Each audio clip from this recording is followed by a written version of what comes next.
Hello, hello, and we're back with Wheel of Games, and today we're going to be playing Frosthaven.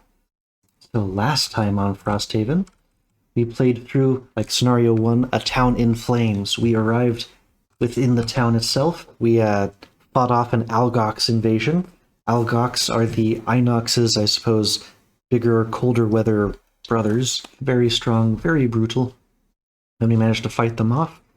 It appears that the Algox, at least perhaps morally, might be in the right. Basically, the Empire sent some people up, and they messed with some sacred Algox sites, and the Algox were fighting back.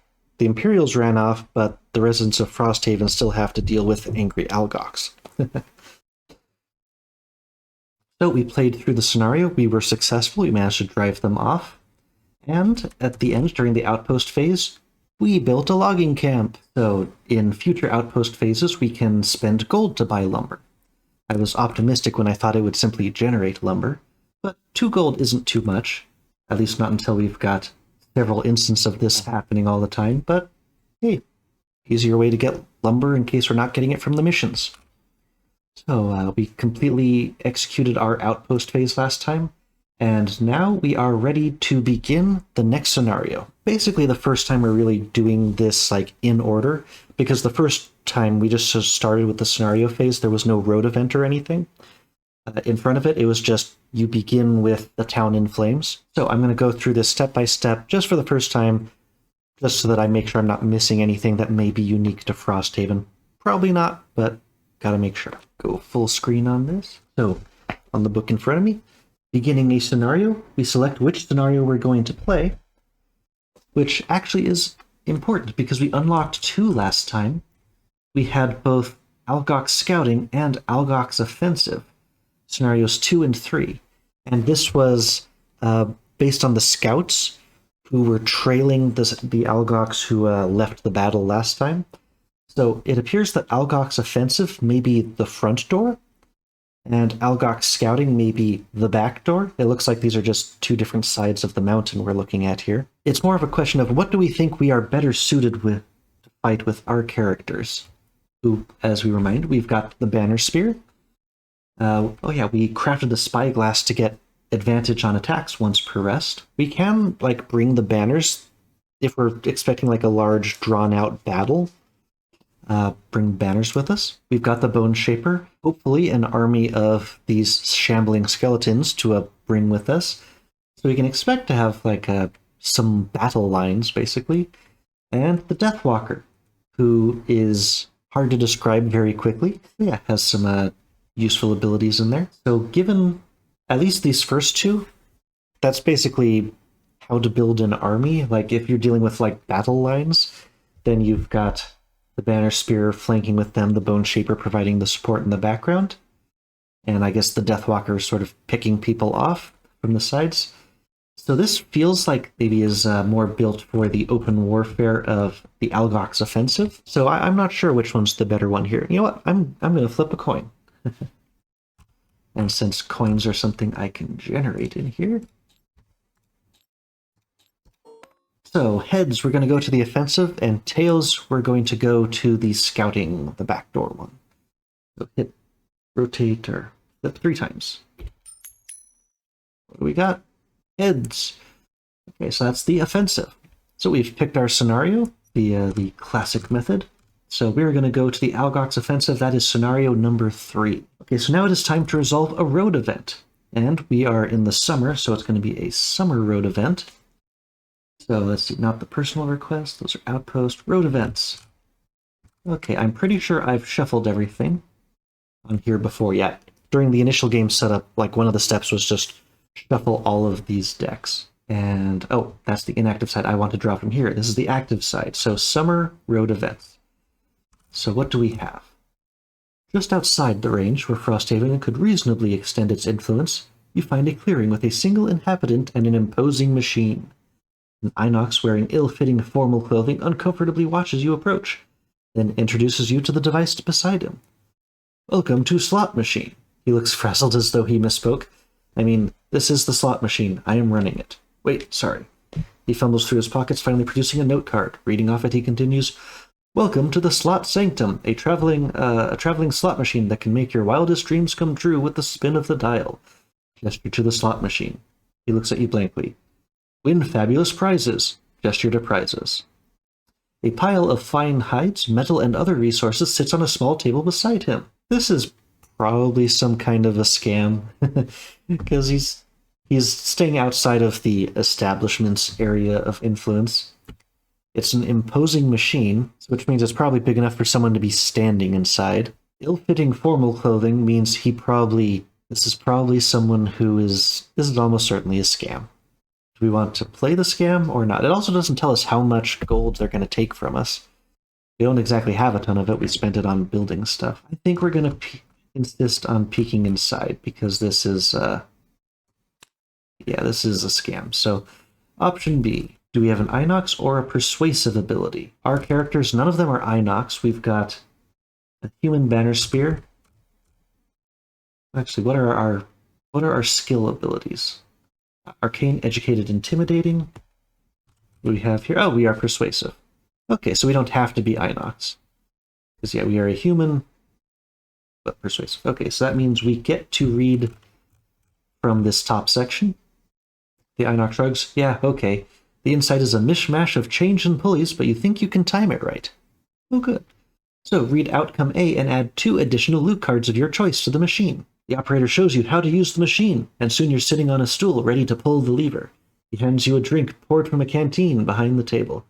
Make a 10-card slot machine deck composed of 2 loot cards of each material resource and 4 more loot cards of your choice.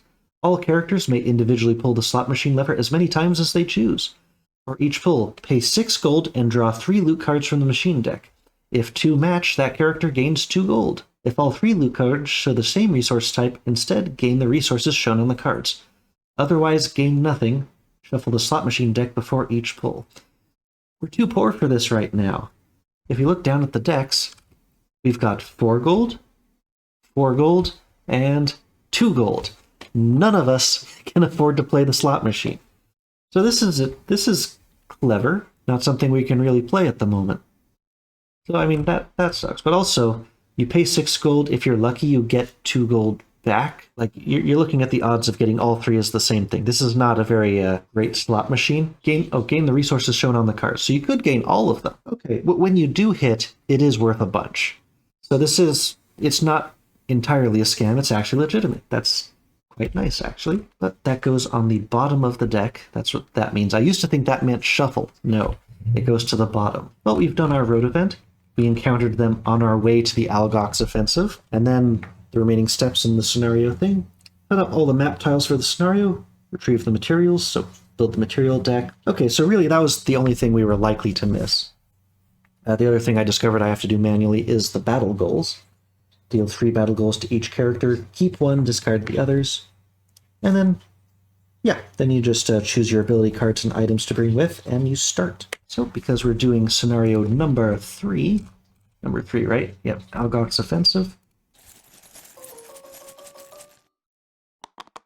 There we go. Okay, it's adding all the enemies. Okay. So what do we have to look at here? Well, I suppose I need to read out the scenario information. We see a whole bunch of Algox here. Priests, hounds, guards. Looks like we're entering here. There's some kind of cave in the back. But not to make assumptions, what do we have? Okay, the Algox offensive. Our goal, complexity 2. Yeah, we know it's in the Copperneck Mountains. The scenario is complete when all characters have escaped. At the end of that round, read section 8.3. Okay, so it's not kill all enemies this time. You'll be tired from the raid, so this is your moment, Sapaha explained, pointing you toward the foothills of the Copperneck Mountains, where her scout tracked the Algox attackers. I doubt you'll be able to fight them all on your own, but maybe you can find another way to subdue them, if you get close. On the other hand, they'll be worn out after this little battle, so feel free to test your luck. Just remember, even a tired Algox is strong enough to rip someone in two. After hours of tracking, you find yourself before a cave, a wide black stain on an otherwise pristine mountainside. A crowd of Algox moving around in front of it. Getting a bit closer, you realize there are two different groups of Algox gathered at the cave mouth, and they seem to be fighting. The defenders look like the Algox who attacked Frosthaven, huge figures with fur-covered muscle and vicious strength. They're throwing punches that could flatten a longhouse. You've seen it happen. You can tell their strength is flagging against their assailants. The attackers, on the other hand, wear leather robes and move their clawed hands in intricate patterns. Covered in the same white fur as the defenders, they stand their ground outside the cave, guarded by wild beasts as they hurl magical storms of snow. You creep in close, and the battle begins to shift. A flank is thinned out on one side, and you can see a path into the cave ahead. It won't be easy to break through the fighting, but if you want to see what the defenders are guarding, without getting your hands dirty, this is the best chance you're going to get. So that's all the information we have. But we know that they are two opposing groups of Algox. All priests and hounds are allies to each other and enemies to all other figures. Likewise, all guards and archers are allies to each other and enemies to all other figures. Use the ally attack modifier deck for the priests and hounds, though they are still considered enemies to you. If any of our characters become exhausted, the scenario is lost, and it progresses once we've opened the door. So, unlike Gloomhaven Classic, the allies used to be tied to a character, like they use character 1's attack modifier deck, or something like that. It doesn't make sense for them to be attached to the monster attack modifier deck, because in case any of them are flinging out curses or something like that, it wouldn't make sense, if it was the priests, if the priests curse the guards, but all of them are sharing a modifier deck, then it wouldn't make sense for the priest's side to suffer from those curses. So they've split out the modifier decks amongst two different, you've got the monsters and the ally decks, and the actual cards are over here. It's the standard array of 20 attack modifier cards, without any blessings or curses in there. So when we look at the battlefield again, what we've got is guards and archers sort of in the middle, and we've got priests and hounds to each side. And we're going to be starting here in the center. It looks like no matter where we start, this archer will be the closest to them, and this priest will be the closest to them. So we're probably going to draw a little bit of fire one way or another. But I think it makes sense to try to start as far back as we can and at least let them run into each other. And if we're lucky, they will run towards each other, and we can sort of sweep up from the side. So I'm not sure where exactly we want to... Well, we've only got those 4 spaces we can start in. Sure, here we go. Well, just in case things go south, the most hit points are towards the most enemies. Picked all the starting decks. And battle goals. It did not give them out to us. Let's see. So deal every character 3 battle goals, and you keep 1. So I'm not sure if the shuffle and deal 3 to all players, how that's going to work, because I'm in solo mode, but let's try it. Okay, it dealt 3 cards to me and only to me. Okay, good to know. So the 3 cards that we've got to play with. Optimist. Oh, right, we're going Banner Spear, Bone Shaper, Deathwalker. So this is the Banner Spears cards. Remove a negative condition from yourself or an ally 2 or more times. We don't really have any cards that would do that, so this is really impossible. Kill 1 or more enemies of each monster type that appears in the scenario. So kill 1 each of a priest, a guard, a hound, or the archer. That's tough. It might be possible. Perfectionist, end the scenario with your hit point equal to maximum. I mean, Exterminator sounds more fun. I'm not sure what's inside there, but I think we've got a decent shot of having our Banner Spear killing a priest and a hound. I'm assuming that everything inside is going to match the defenders. Maybe they'll have a priest in reserve. Yeah, what the heck. Let's go for the Exterminator. Okay, I'll put the other 2 off to the side and have it deal 2 more to us, or 3 more to us for the Bone Shaper. Never use a potion. Well, we don't have any potions, so that's an easy one. As long as we win the scenario, we get the points. So end with 3 or less, we're not going to take that when we've got an instant. Yeah, these are all 1 check. I might as well take the one that is just automatically a win as long as we complete the scenario. And for the... Come on, Deathwalker. There we go. Okay, kill 3 or fewer enemies.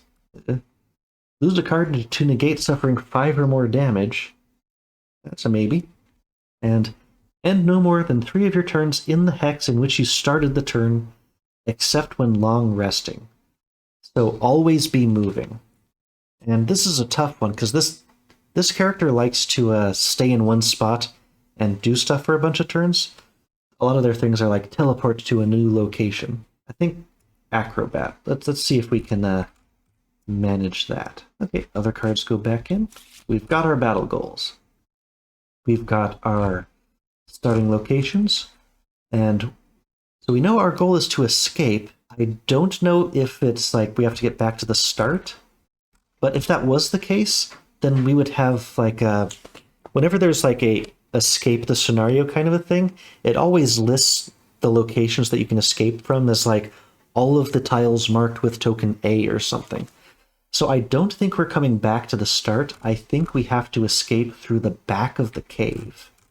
Like out... I assume there's something at the end of 2J that's going to tell us what that is. Because we don't see any scenario links up here, but that doesn't mean they're not hidden through the doors. Yep, there are no new monsters besides the ones we can see right now, and I think we can see all of the snow corridors. There's going to be stalagmites in the cave. There's one treasure box.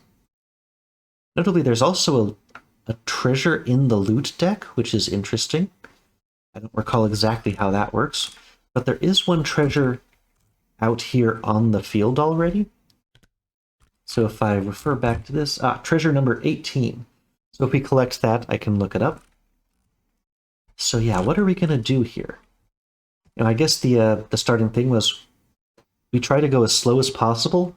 Hopefully they will all move up, and we can sort of take that negative space and come in behind and just sort of attack from a single offensive line. And these definitely seem like a much stronger force than these.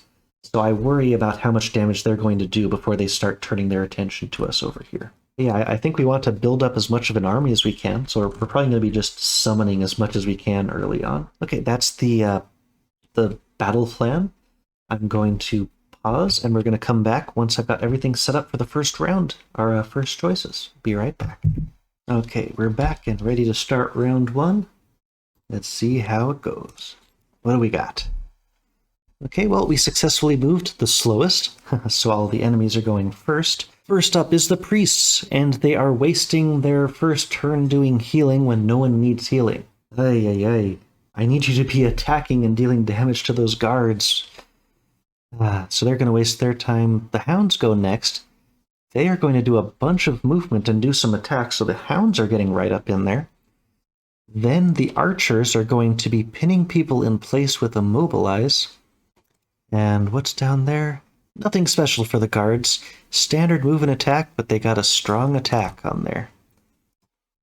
So hopefully we will take as few of those attacks as possible. Now the priests go. So the first one up is going to be our elite.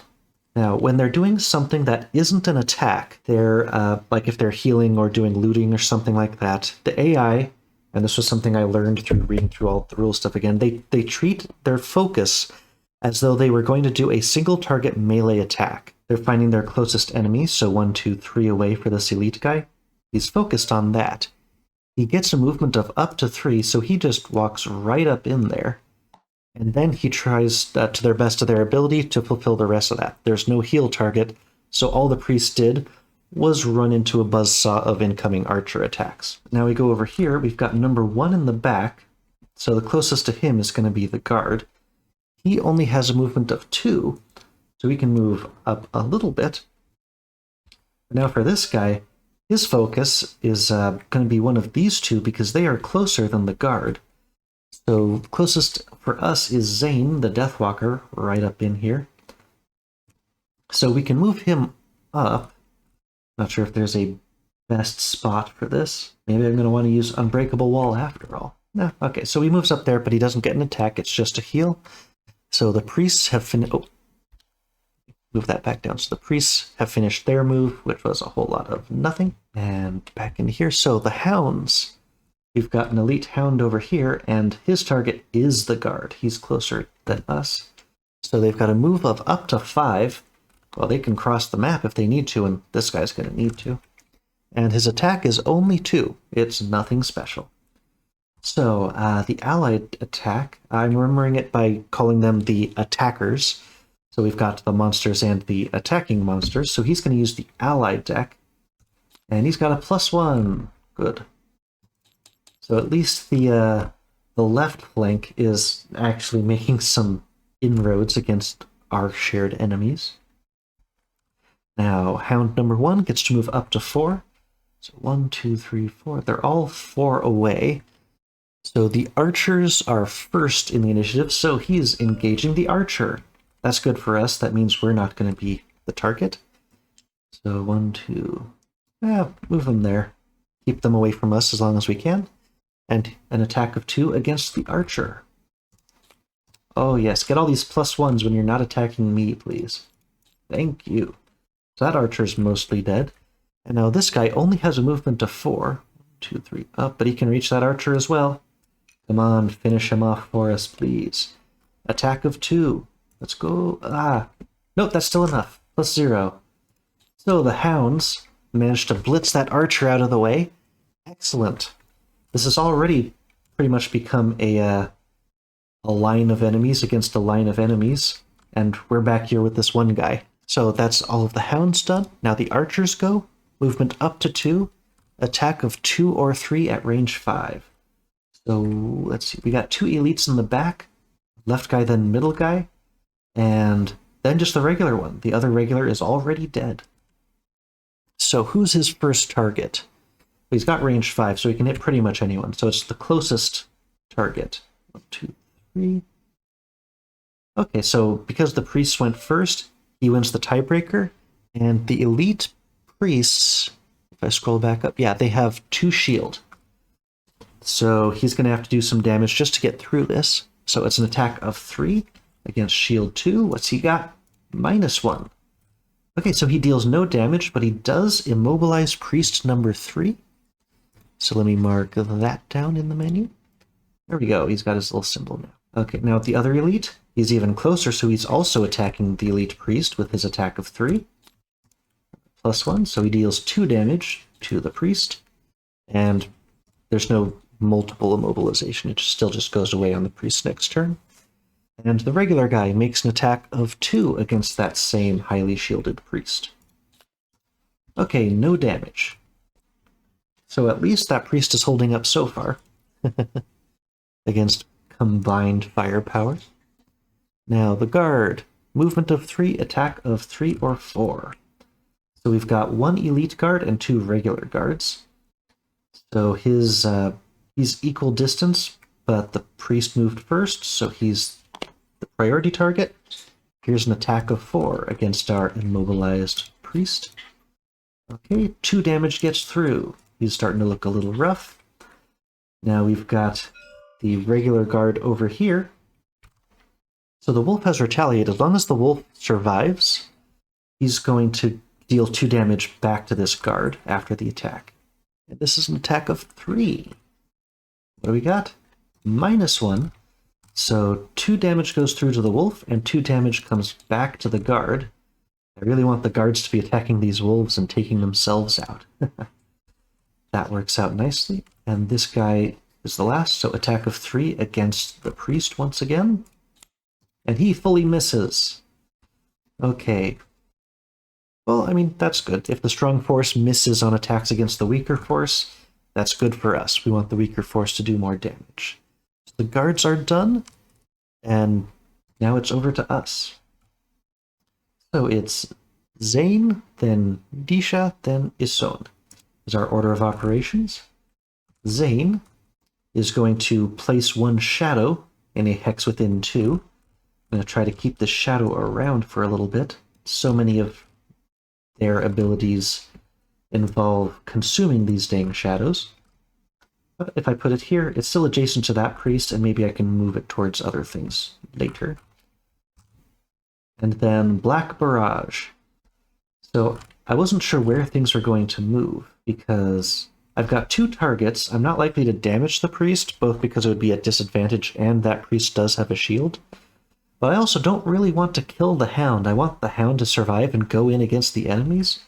What I really want to do is hurt the guard, but the guard isn't in range. So maybe I just take the disadvantaged attack against the priest, which is not what I wanted, but this priest is clearly coming after us, whereas that hound is going after the enemies. Yeah, I suppose as soon as the hound finishes them off, if I have moved forward at all, I guess I do want to hit this hound. Okay, attack of 2 at range 4, no darkness to consume. And this is player 3. -1, so I dealt 1 damage to the hound.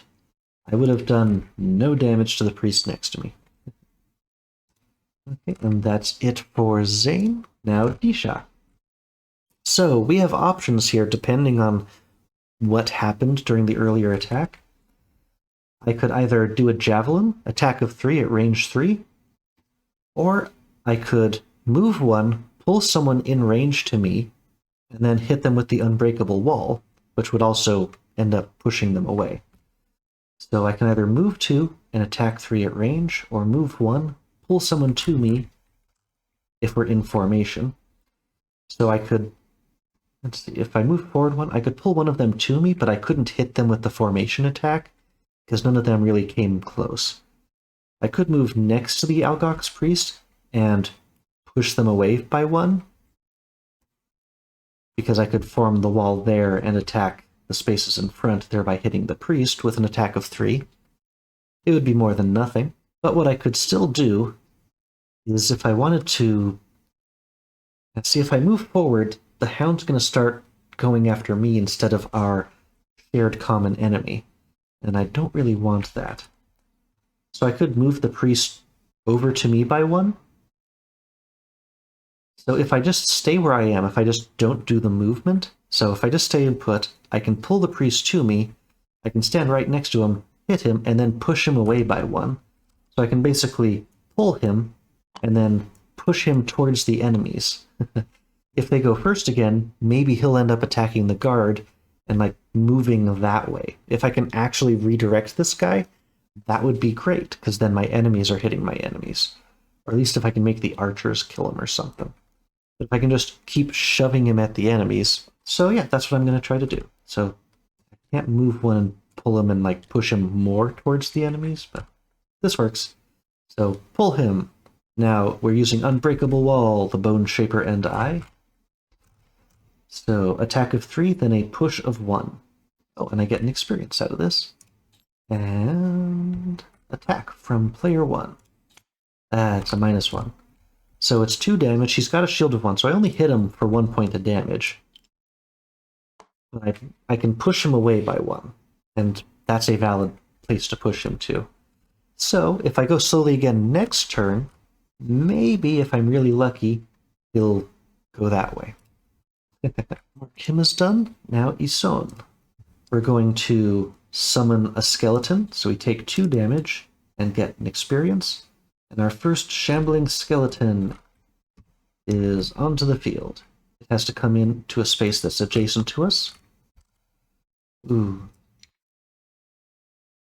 I can actually grant him moves after this, but he's still going to move directly at the priest if I do that. If I summon him directly next to him, then that priest is just going to focus on him. But if I summon him over here, then as long as all 3 of us are moving slower than the guard, and the first guy doesn't kill the guard, like if he gets a heal or something, if he gets the heal card again, then this priest is going to run up that way. So I'm going to take the chance, I'm going to summon the skeleton over there. So the second bit is I have a move of 2, and I can let my summon move 2 as well, but I'm not going to let the summon move. Instead, I'm going to move a little bit up in that direction. Now, if that guard dies, I want to not be closer than those things, so I'm going to move to this spot. That way the priest will hopefully go after the archer, just in case the guard does get killed. Hopefully they will still, on balance, move that direction. And that's all of us have moved? Yep. Okay, so we're going to end this round. I'm going to choose my cards for the next round, and we'll be right back. Okay, I've got my cards placed, picked out. Let's see what's going on for the next round. Okay, we managed to move slower than many of them. Looks like everyone but the guards. So let's see what's the preview for this round going to look like. The priests go first again, and they're going to drain speed. So let's see, attack 2 or 3. They have Pierce, but none of these enemies have any defense for that. So it's a ranged attack of 3 that's going to immobilize, and a small move first. I'm hoping that this guy fails to kill him, so he will immobilize one of them instead of one of us. That would suck for the Banner Spear to get immobilized. And who's up next? The archers are going to do a fairly standard attack, a long-range attack of 2 or 3. The Hound are going to do pack hunting, so add extra attack if they have any allies adjacent to their target. And then some other stuff, and then the guards are doing a slow move, strong attack. Okay, well, let's get into it proper. So, the priests first. We've got this priest, who is immobilized, which means they're not going to be able to move back to avoid the disadvantage, unfortunately. So, their target is going to be one of these 2 guards. Okay, one of these 2 guards. And they'll always target the elite because they move first. So, it's an attack of 3 at range 3. So, it's attack 3 with disadvantage against the elite guard. And we're using the allies deck. So we draw 2 and we keep the worst. Ah, that would have been their crits out of the way for this turn. So that sucks, losing that to a disadvantage when they're going to be helping us. He could have been at half health. That would have been huge. Okay, and now that guard is immobilized. So elite guard number 5, immobilized. Okay, that's tracked. Now the other 2 priests. We've got regular priest over here, so he's doing an attack of 2. He doesn't need to move, so he won't to hit this guard. So I really need them to have a minus on this attack. Come on. Oh, +2. That's the opposite. Okay, so this guard has successfully killed that. Or the priest killed the guard. So he's done, which means this priest will be coming after us. And it's now his turn. So he's within range, attack of 2. Now who's he going to target? Let's see. Yep, our Banner Spear is the first in priority order. So it is an attack of 2. Let's remind ourselves of what her equipment looks like. But when this says, like, when you suffer damage, you gain a shield for the attack, it feels like you have to. So I wonder if the leather armor is just the first attack that comes at us. So I guess I have to use it. Oh, interesting. It does it for me. Okay, so disadvantage on the attack. So this is the priest against the Banner Spear, disadvantage. Well, that's a terrible disadvantage. So the heater shield then comes into play. Drops the attack back down to 2 damage. So 2 damage, and our Banner Spear is immobilized. That's the more annoying part of this one. Okay, but that means the priests are now done. They've all done their thing. So the archer is up. Oh hey, I just realized that it's actually outlining them for me. That's neat, because it shows it even like through the other... That's cool, I didn't notice that before. So the archers do have a move if they need it, but they don't need it. Okay. Yeah, the priests acted first, so that's going to be their primary target. He's still closest, so... The elite archer has an attack of... Well, at least it's not a strong attack. So attack of 3 against the elite priest. What do they have? 8 + 0. That gets 1 damage past the 2 shield. 1 more attack of the same strength coming in. Attack of 3. +1, so it's 4. So that elite archer has finished off the elite priest. And we've got the regular archer well in range of the hound. So he can do an attack of 2 against the hound without having to move. There's their miss, at least, so the hounds survive another turn. And that's all the archers, because the 4th one is dead. Now the hounds go. And unfortunately, our skeleton is the closest to the elite hound by 1 space. So move of 5. Okay, so he's coming straight at, stopping at the shadow. And he's attacking for 2. Someone does not have any of his allies adjacent, so he doesn't get the bonus. Attack of 2 against the skeleton, and the summoner's cloak could save the skeleton if needed. So this is the ally attack. Okay, -1. That's only 1 damage to the skeleton. Even if the rules don't say it, I'm going to say that you have a choice as to when to activate this, because I really don't want to waste, like, putting a shield 2 on an attack that's not enough to, like, damage it or even be too relevant. House rule, I guess. Okay, Elite Hound is gone. Now the other 2 hounds have a excellent target in the guard. If the far one went first, they would have both gotten the bonus. So guy in front makes an attack of 2 against the Elite Guard. -1. Those defenders are getting lucky again. Now the second hound can move up, and this hound is going to get the extra bonus because now he has an ally adjacent. So this is an attack of 4 against the Elite Guard.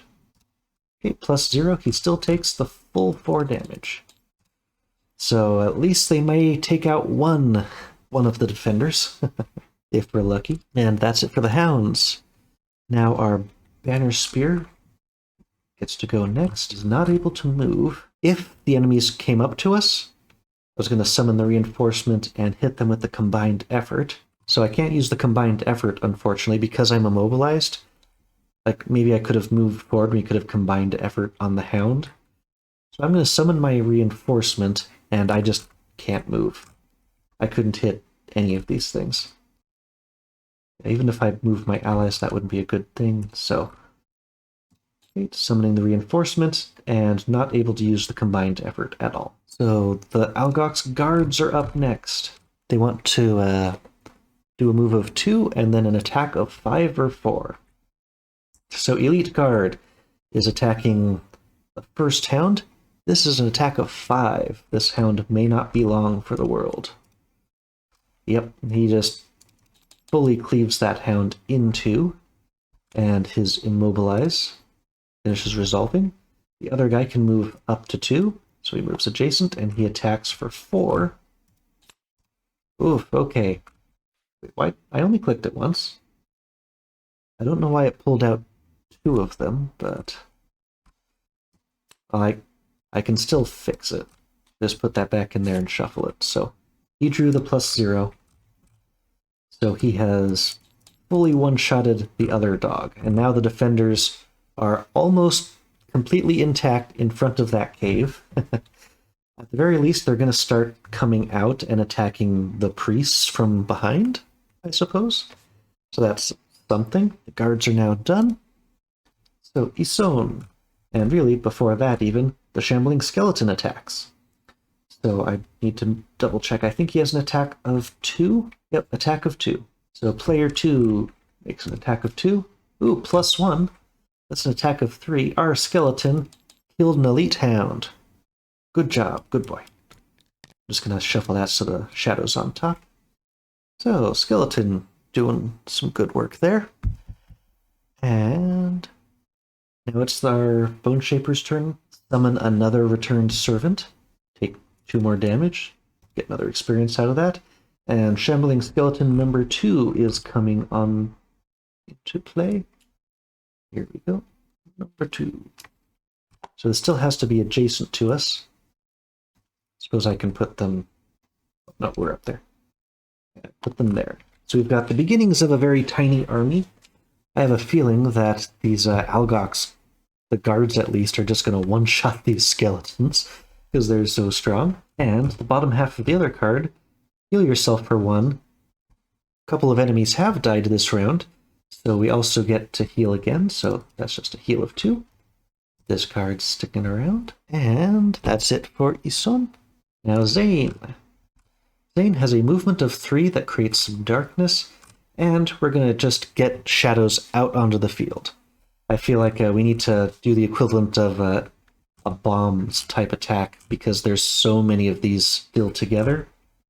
So there's a bit of a question as to what the order should be for this. If I move the Deathwalker up to there, I can put several eclipses like in a line, or several shadows in a line down here.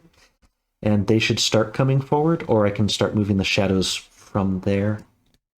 So yeah, move up to there with our Shadow Walker, and I can put 3 more shadows up on spaces within 3. Okay, so it moved first. Let's make our darkness strong. And what spaces within 3 do we want to hit? Well, if I can put it directly under an enemy, that feels like I can do something bad to them. So just shuffle a couple of those. And what other space? I guess just put them towards the enemy. We do have an ability that can heal all allies who are standing on a shadow. So maybe we want to set that up for next turn. Like we can, if the Bone Shape or the Deathwalker goes fast next turn, then we can get those heals in place. I don't want to have a shadow really far back when these are as much an offensive ability. So we've got 4 shadows on the field, but now that card is going to be lost. Okay, surprised that doesn't give us experience because this is such a key class card. It's going to take forever to get this character's, their personal quest is gain a ton of experience through playing cards, and they're not getting much from it right now. That was Zane's turn, so we're going to end this round. Everything resets. So now, pretty much battle is about to be joined with all of these fellows. These dang archers are a pain. I was hoping maybe they would like set traps down in front of themselves, make it harder for them to get within range of us. The only good thing is right now we are kind of out of range, but we're going to want to close the distance with them really fast. Going to decide on our cards for next round. We'll come back as soon as that's ready. Here we go into the next round. Yep, we're going to have a tough time for our Banner Spear to kill a hound at this point, since they slaughtered most of them. Let's see what's going to happen this round. Okay, so our Banner Spear is going first. The priests are healing again. Everyone you wanted to heal is now dead. You waited too long. But at least they're not attacking us at this point. They're really just going to form shields for us against the archers. So what's up next after that? We get to go again.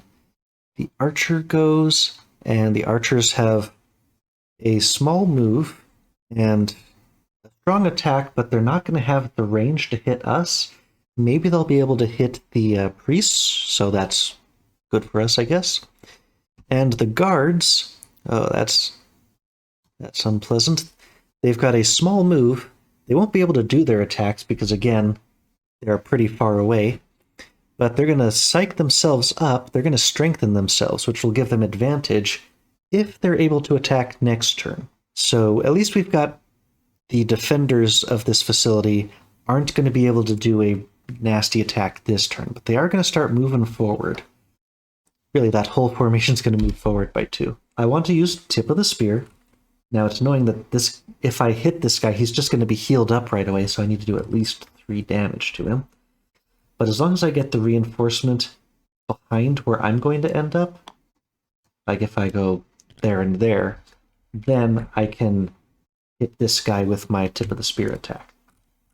And the nice thing about Tip of the Spear is it has Pierce 3, so this guy's defense is not going to matter.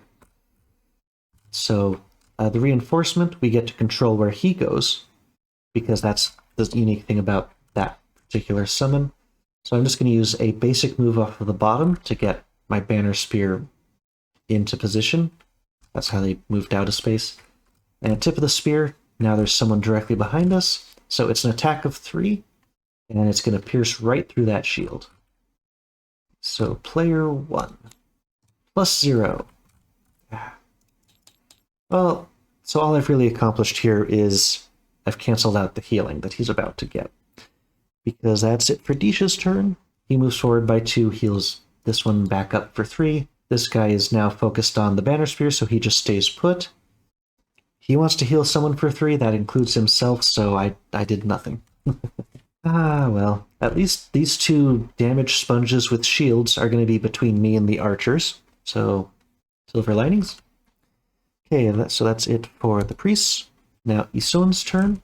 But of course, before our Bone Shaper goes, both of the Shambling Skeletons get to go. So this one first, they would go after the person with lower initiative, so they're going to focus in on this one.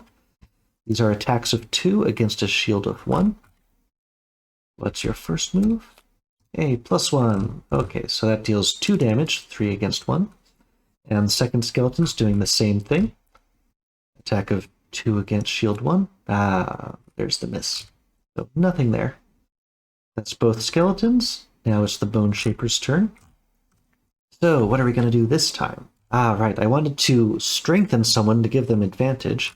There's still some darkness, so I can strengthen 2 allies within range 3, and then poison 1 enemy within range 3. So, consume the darkness, I can do that. I could move before I target if I want, but everyone's within range 3. So let's give our Banner Spear a boost. Strengthen them. And then who else do we want? Well, actually, with what I'm about to do, I want to strengthen the Deathwalker, and we'll see why when we get to their turn. So that's 2 strengthens, and I guess I will poison the Priest. Priest number 5, the one who just got all of that healing. And now our Bone Shaper gets to move up to 3, so we're going to move towards the treasure chest in the corner. Yeah, the skeleton doesn't get to loot, well, the loot token that's in our way there. Okay, that's it for Ison's turn. Now the archers begin to close in. So their range is 3. And, oh good, it's literally left to right. So the closest enemy is this priest, so it moves up by 2. And they actually are in range 3 of them, so they get their attack. This is going to be an attack of 5, and thanks to that poison, it's effectively an attack of 6. So this is going to suck for them. But, I mean, they're saving me from the priest, so... Ooh, critical attack. That's an attack of, like, 12. Okay, this is a very, very, very dead priest. Oof. And that's the only person who's going to sneak an attack out of this, because the other elite can move up by 2. Gets to there. The regular is only going to get to move up by 2, but they're not within range 3 of anyone. Oh wait, the elite has a range of 4? Well, still doesn't have enough range no matter how they move to get an attack off, so that didn't change anything. Okay, the archer is now done. So it's Zane's turn, our Deathwalker. So the plan is to move one of our shadows up to 5 hexes, and then use Fluid Knight to make an attack of 5, and we're basically going to sacrifice a shadow to make a really strong attack, and now that attack of 5 has advantage. So we've got 1 chance to make a really nasty attack. I want to get an archer dead if possible. If this was like an area attack, that would be nice. But because they moved up, I can move a different shadow. I can use one of the ones that's in the back here. So let's take the one out from under the skeleton. So we can move it up to 5. And you make the attack as though you were in the space. So I could hit any of these. The guard is strong, but he doesn't have the range or as many nasty abilities. If I can get lucky and like get the crit, or at least a +1 and have one of these guys really weakened, I want to do it. So Elite Archer number 4, we're just going to move, since it's going to get removed right after, I'll just move it up to there. And so this is an attack of 5. Then remove the shadow. We are going to re-strengthen the dark. And just so we don't forget, we do have the spyglass. But we already have advantage on this attack, but it's something to keep in mind for the future. Oh yes, end of turn looting. The Shadow Walker got the slippers.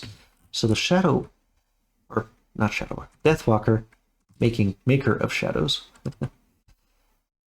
Well, not anywhere this turn to get any of these. There's a lot of loot on this battlefield. Okay, attack of 5 with advantage at the closest archer. So, number 3. 2 cards, we keep the better. Oh, we got the crit! Yes. That was ideal. I guess a 2 in 20 chance, because we're drawing 2 of the 20 cards. So, that was a 5. It's up to 10, and you have 1 shot one of the elite archers. And just having an elite archer out of the way, this looks so much better already. And even more loot. Oh yes, an experience. Which at the end, that's going to get transferred over to their tracker for the personal quest. And really, that was their whole turn. It was move this shadow, and then consume that shadow. We'll just leave it off to the side here. Consume that shadow to make a strong attack. And now the guards. So they are no longer immobilized. They're coming towards us. Move of 2, and they also strengthen themselves. So just mark that for each of them. And that's all they can do. The hounds have already been eliminated. So that's the end of this next round. Things are not looking too bad. You know, as long as we've got this priest as the closest, they keep moving so fast, but the closest one, the archers keep concentrating on them. Now it feels like it might be time. They're strengthened though. And if they tend to move 2 spaces each time. I think that's their standard move if we look over here. The guard, oh, their standard move is 3. Because yeah, if they get to make attacks with advantage, that's really nasty. I'd like to avoid that. So I'll have to factor that in, but it's time to plan for the next round. And we'll be back as soon as we're ready for that. Here we go, getting ready for the next round. So what do we got this time? What are they doing? The guards, nothing special, but that does mean they're going to close to range, and they're going first. This is going to hurt. The archers, they are not moving. They are only attacking 2 targets at range 4.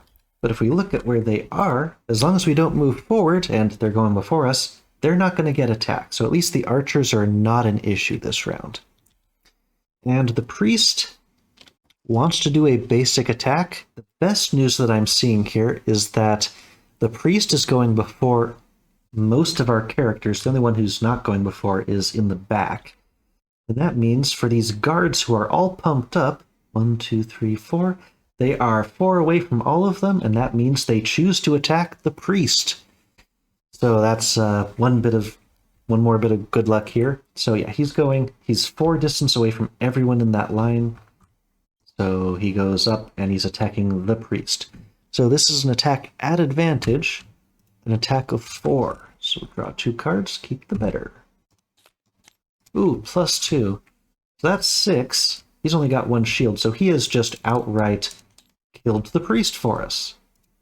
His strengthen disappears. So now it is this guard's turn. He also has a movement of 3. I was hoping the priest was going to take both hits for us. So 1, 2, 3. Okay, he's either attacking the skeleton or the banner spear. And the skeleton is earlier in the initiative order. So he moves up to here. There we go. And he's attacking Shambling Skeleton 1. This is an attack with advantage of 3. If it would make a difference, I can use our cloak to protect the skeleton. Let's go. Attack of 3. Draw 2 cards. Keep the better. We're all +1s. That means the attack net is a 4. So even if I spent Warden's Robes, that's not going to save the skeleton, I suppose, more death. So this skeleton has been knocked out again. I suppose I should just bring him all the way down here, because the next one up is going to be skeleton number 3. So we keep everyone in the proper order. So skeleton is out. And is he done? He's done. Yeah, he moved, he attacked. So regular guy is done. His strengthen resolves. Well, they've positioned themselves for me to attack at least. And who is next? Let's mark the guard as done. So the archers. So nobody is within range 4 of them. We're all too far out of the line. So they just sit still and do nothing. Our turn the rest of the way. Now that, okay, Zane, what you doing? Okay, so my plan was move to get a shadow to move and then jump to a shadow, do an attack. But because they didn't move up, I was hoping to use that to basically ambush someone. But I've got a strong attack coming from the banner spear later in the round. My plan is to use the Resolved Courage, so I'm going to hit with an advantage of 3 both of those guards that are in the way. So I'm going to like move up to here, hit them both. So I think what I want to do is move the shadow out from under this guy and attack this 7 damage guy, or 7 health guy. There we go. Gotta unstack everything to get the shadow out from under him. So we're using the bottom of this one, where we get to move forward by 2, and then move all the shadows up to 1 hex, so we move that shadow out. We'll move both of these shadows forward towards the archers, and now the top of the other card, so this one's done, we can move 3 to end in a space with a hex and then do an attack of 3. Now this is basically just going to let me swoop behind this guy and make an attack. And hopefully we can get into range on the archers as fast as possible next round and just start scooping. But now we've got an attack of 3 on the regular guard. So this is player 3. -1. Okay, so 2 damage to him. And it doesn't consume the shadow. That was just our movement target point. So that's it for Zane's turn. The priest, if they were still alive, would get to go now. And now it is our Bone Shaper's turn. So this skeleton still goes before. So they're targeting the elite guard. Yeah, skeleton moves to there, moves up for the attack. And it's an attack of 2. No retaliate or any bonuses, so player 2. Ooh, a +1. You've almost got that elite guard killed for yourself, and now Bone Shaper proper gets their turn. So my goal was to command the Wretched, and I was going to have the Pierce on the line to get through the Priest's armor. The Priest is no more. I could instead swap things around so I can make some darkness, but what I was really hoping for was to let the Summon vacuum up as much loot as possible, because I've not been doing a lot of looting this game. Oh, that's right, I completely forgot. The Deathwalker has those boots. Sorry, I'm jumping around on here. But end of turn looting, they can loot the adjacent hex, which means they can steal the loot out from under this guard on their turn. So, we've got a loot to consume. Our first loot from this whole the app, is that the loot deck? Yep, so +1 lumber. 1 lumber for the Deathwalker. 2. Okay. Sorry, now we're back into here, so the Shambling Skeleton, we can have attack the guard, and then they'll be able to loot all 3 of those spaces, assuming they kill the guard. And so, basic attack. There's no point in moving, but if they needed to, they would have been able to. So attack of 2. Anything but the miss or the -2. So he doesn't manage to kill the elite. That's fine, the Banner Spear should still be able to do it.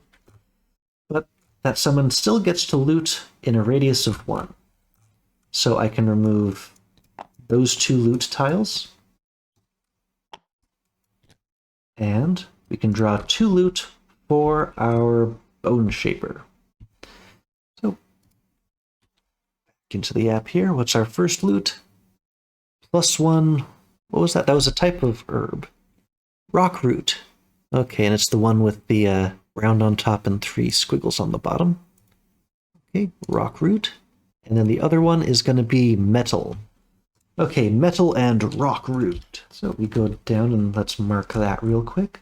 Metal and, yeah, that's rock root. Okay, so we got another piece of that. So resolved all of the looting. That's it for the Bone Shaper's turn. Now Disha, our Banner Spear gets to go. And also the reinforcement moves first.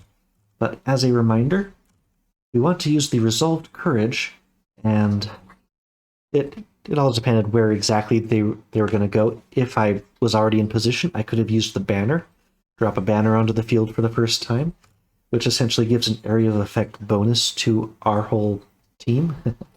But no, I'm going to have to use that for a basic move, so just the move 2, not all the fancy stuff, and move into place to hit them with a nice area attack. So to do that, I either need to have my reinforcement here or here. Let's just move them over there, say hi to the skeleton. And now we use our own basic move to get to there, and we can attack those 3 spaces, and it's an attack of 3 against each. We're also going to immobilize any survivors, and we get an experience for this. So attack of 3 with advantage, left over from last turn. Let's go after the elite first. Draw 2 cards, keep the better. Well, anything but a miss and we'd get him. So we have defeated a guard, And notably, there we go, our markers, we have killed a guard. Not sure where the best spot to put these are, but yeah, I can just leave them on top. So we've managed to kill a guard, but we need to kill one of each of those 4 enemy types to meet our battle goal. Still some time left. Now, attack of 3 with advantage against the regular guard. Okay, +1. So 4 damage. They're down to their last hit point, and they are immobilized. So these guards are not in great shape, but we're in great shape. Okay, and that's going to end his turn. Oh good, it resolved the strengthen for me automatic. We're doing well. We haven't had to resolve any rests yet, so I think we are in great position, aside from having an elite archer coming after us, but that's not too bad. As long as the Bone Shaper goes quickly, the skeleton should finish that off for us. We're going to plan out strategy for the next round. I'll pause and we'll be right back after that. Let's go. What's coming up this time? So our remaining guard is not fast enough to get in front of our Bone Shaper. Oh, and they're going to throw an axe. So they want to, well, they're not going to be able to move to get out of range because they've got a range 2 attack. And, ooh, power shot. That's a range 5 attack from the archer. So if we look over to here, we have several people within range of that. I suppose the guy in the back could only reach our Deathwalker, but on the bright side, they are not moving. So if I get up right next to them, he'll at least have disadvantage on this shot, but big ouch. It might get us a chance to complete his battle goal, though. Just lose a card to negate 5 or more damage. Yeah, that's a real possibility here. And the rest of it's us. There's not a lot of enemies left. So, Ison gets to go first, and of course that means Shambling Skeleton 2 moves up, targeting the guard, attack of 2. So, player 2. Well, -1, that is still enough. Yep, now the guards are off of the board. Excellent, excellent. Yep, Bone Shaper herself gets to go. So I am going to just use a basic move on the left side, and then we're going to summon another Shambling Skeleton. So we get an XP, take 2 damage, and we'll figure out the order between these 2 things. So do I want to summon them? Yeah, I'm going to move to the treasure chest. So do I want to summon the skeleton where? How long? I suppose we'll move them at the end. So we'll summon into that spot. Where's our skeleton number 3? Here we go. Up to here. Summon. On the board. Okay, so end of turn looting time. We loot this treasure chest. Oops. So we get to pick up treasure number, I believe it's 17 or 18? 18, okay. Time to reference the book. So the loot tables are fairly close to the end, so treasure index 18. Gain 3 loot cards. Sweet. And the Bone Shaper has already been our loot captain. Okay, we're going to pull 3 more. So first one is 1 coin, 1 hide, and 1, that looks like arrow vine? Yep. Okay, coin, hide, and arrow vine. So a coin at this level is actually worth 2 gold. Remember, there's always a disconnect between those 2 things, so... Oh, it doesn't say arrow vine on here, but we'll get the hide. Okay, it's the sort of trident-looking one. So the trident-looking one is up here. Hey, we can visit the alchemist during our next outpost phase and see what we can brew out of that. That's it for our Bone Shaper. So, Zane, the Deathwalker. So the plan is to move up and then use Forceful Spirits for an attack. We've got the range of 2. If I move up right next to them, I'll be at disadvantage as well. So my plan is basic move and then attack 2 targets each. I was hoping to have some darkness, but conditions did not oblige for that. And yeah, I have to move directly at them to have any chance of this. Good spot for a nice loot next turn, if I can manage it. So attack of 2 against each of these. The one against the archer in front is going to be at disadvantage, though. So player 3, disadvantage first. Okay, +0, so we still do 2 damage. And then the guy in the back, just a single card. -1. We did more damage with the disadvantage attack. And now they're not all green. Just whittle them down, try to withstand the counterattack, which it is now time for. So our Deathwalker is going to be the focus of both of these. Elite gets 5, regular guy gets 4, but the Elite also is going to be at disadvantage with this attack of 5. Okay, -1. So that's 4 damage. That's a tough one, strictly because I've got the... I want to negate 5 or more, but this guy got the 4. I'm just going to take the 4. I'm probably going to have to negate the next one, and I'm hoping the next guy will get a...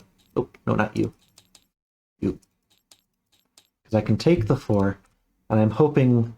Well, I'm going to have to negate a card against this guy's attack, but if he gets any kind of a plus, then I'll have met a battle goal. Okay, attack of 4. No advantage or disadvantage. He got the +1, which is odd to cheer for, but because of the battle goal... Okay, so that brings it up to 5. So now I have to lose a card.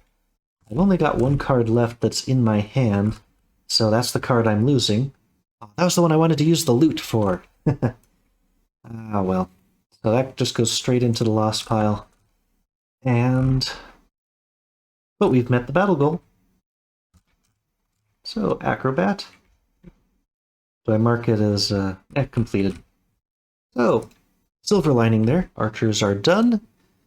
Disha's turn. The plan here was to move forward 1, loot 1, and then we can do a cure and maybe some regen on another friend. So moving forward 1, that's going to allow her to loot both of those 2 cards. The reinforcement also gets to move first. Move them up to there. And we'll just move 1, get our loot on. Not in range to heal the Deathwalker, so she can just heal herself. I might as well apply it, but it's not going to have any meaning, because as soon as she takes any damage, the regen's just going to go away. But we do get to collect both of these loot cards. So we draw 2 more cards, and these are going to the Banner Spear. Into here, what have we got? We've got 1 coin and 1 hide. Jump over to her and mark that off. So a coin is 2 gold and 1 hide. Excellent, excellent. And that's it for Disha's turn. So now, as you can see when we look down at where all the hands are, we're going to have 2 people who have to rest.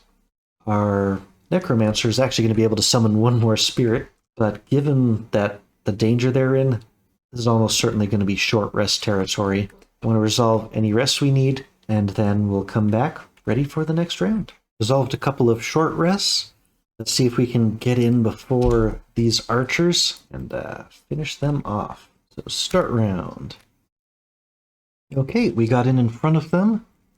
They've got a pretty strong attack with a movement of 1, if they get to do it. But first up is going to be Disha and her reinforcement. So the goal is to hit them with Resolved Courage after getting in position, so we can move 2, and then 2 allies get some bonus movement as well. Now the goal is for us to be in that spot so that we can hit both of the enemies and immobilize them, which means they're going to have to make disadvantaged attacks against the Banner Spear herself if they even survive. I made a mistake here with my card selection.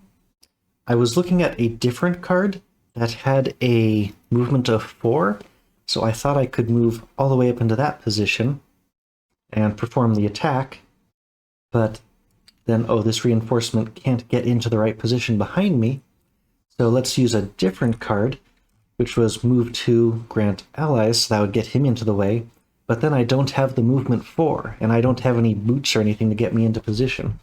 So I cannot get into position to make either of these top attacks work. So I've just completely wasted the Banner Spear's turn. At least she's still going first, but oops, can't get into position to actually pull this off. But I can still make use of this to get allies into position for attacks on their turns. So primarily, I guess that's going to be the skeletons. So if I end up moving forward by 2, say into the space with this shadow, And then I'd tell 2 allies within range 2 to move, basically move the Deathwalker out of about to die range, just tuck them behind me. So really, where do I want the reinforcements to end up? Well, I still want them to basically stay nearby, but not be the target of the archer's attacks. Nope, Felix has come over to say hi again. Okay, so the reinforcement goes first. He just uses 1 movement point to move up a little bit. The banner spear moves up on her own. So she moves 2. Now 2 allies that are nearby get a bonus movement of 2. So we can move this skeleton up. And we can move this Deathwalker. Really, as long as she's just not closer than the banner spear has to be the target of the attack. So we'll just move off to the side out of the way. And that's not going to mess up what she's going to do, because she's just going to start activating abilities. Banner Spear just did that move. Banner Spear is now done. Okay, now it is our Deathwalker's turn. So, activating ability, Call to the Abyss. Whenever she attacks someone, she basically can mark them. She can only have 1 person marked at a time, and when the marked person dies, a shadow gets placed in their position. The second one just allows me to move all of the shadows a couple more hexes, get them closer to the door in the next room. Just keep things moving. So I've got 3 shadows, just move them all forward. And we'll have this one end up underneath that archer. There we go. So shadows are all close to the next room. That's going to do it for our Deathwalker's turn. Let's see. Now, I'm surprised this doesn't give us experience. That seems like an essential class ability. But yeah, Deathwalker's just not gaining a lot from that. So mark Zane is complete. Oh, right, she was standing on top of a loot icon. It looted the space for her. I wasn't even paying attention to that. So Zane picked up 1 hide. Okay, I went back and checked, and I was right too. The Banner Spear actually did pick up 1 metal on their turn, and I just completely missed it because it did it via the auto-looting for us. Resolved that. Now we're back into the right spot. So the archers are going, and they are making an attack of 4 or 5 at range 4. The primary target is going to be our Banner Spear here. Elite first, attack of 5. This is gonna hurt. +0, so that's 5 damage. Yeah, that regen's going away. Let all of that through. She didn't do a long rest, so all of the shields and that stuff did not come back. Now the other archer comes in. +0. I don't want to lose cards. There's a huge difference between 1 and 0. Maybe I can just activate regen on myself after this. It hurts that I messed up on the big attack, because now I can't use that on the next turns either. But that's my mistake, so living with it. Okay, so the archers are now done. They each acted, and it's our Bone Shaper and her minion's turn. So front guy number 2 goes first. He shambles on up. Attack of 2 against the elite archer. +0. That's fine. No armor. Goes straight through. The other fellow just shambles up a little bit. And now our Bone Shaper. What were their cards? Ah, yes. A basic move on one side, and then Angry Spirit. So summon a new enemy, or basic move, and then perform an attack of maybe 2 with some poison. Now that this guy's next to it, that would help kill them a little bit faster. Or do I summon once again? Now, next turn, the Bone Shaper's going to have to rest, so either a short rest or long rest. If it's a long rest, these skeletons are going to be moving super slow. Attacking, getting a poison in on this guy? Oh, but what's the range limit on that? Is it 3 or 5? Oh, 5. Okay. Yeah, let's do a basic move, and let's just hit him, try to get them off the board. So, basic move, an attack of 1, an extra 1 if it's next to a summon. It sure is. So we move up, attack the elite there, that's within 5. So attack of 2, and it's going to poison him if he survives. Which he'll probably, but okay. So only 1 point of damage. But now they are poisoned, so everyone else is going to have a little bit better chance to kill them after this. So Ison is done. Let's mark this round as over. And gonna prep for the next round really fast. Okay, here we go, ready to tackle these guys, maybe get some loot going as well. Let's start the next round. What are they? They beat me by 1 on the speed. And these traps are gonna suck. It's gonna totally mess up my plans. Oh well. So a movement of up to 1, a small attack, but then create a 3 damage trap in the closest spot to an enemy. So they just barely beat me on speed, but the only bright side is they're going to be targeting the skeleton and not me, so they'll kind of be moving out of the way. But yeah, it definitely messes with my plans. So elite guy goes first. He's targeting the skeleton, so he moves back a space to not be at disadvantage. He attacks with 3. Oh yeah, the Bone Shaper is long resting this turn. So that's going to get resolved at the end. So attack of 3 against our skeleton. Ugh. Okay, -2. We're getting lucky with some of these skeletons. They're surviving a lot longer than maybe they should. So good for him. But the last thing is these bear traps. Pull out a couple. So closest space next to an enemy. He drops a bear trap right in front of him. Now the second guy, he doesn't need to move, an attack of 2 on the skeleton. I still have that cloak to maybe protect him. -1, he takes 1 point of damage. You know, I might as well use that cloak at this point because the Bone Shaper's long resting, so it's about to come back as soon as we finish the long rest. Shield of 2, protected from some of that damage. Okay.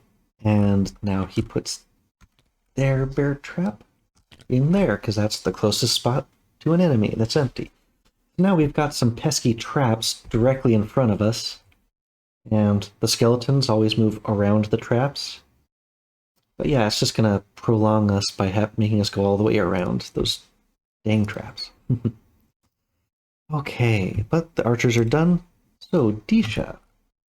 The plan for Disha was to use tip of the spear and a basic move to get into position. But now, because of those traps and because this guy moved out of the way, I can't simply move into place and hit them with the tip of the spear. I can't even use the Deathwalker to use tip of the spear, so like the reinforcement, if we move them forward, then our banner spear could like basic move up to there. We cannot tip of the spear these guys no matter where we move. I guess if I put him there, I could tip of the spear over the bear trap and hit him. Now what's our other option? The other option is an attack of 2, and I mean, we're not going to get attacked anymore, so there's no point to doing that. So we may as well use tip of the spear anyway.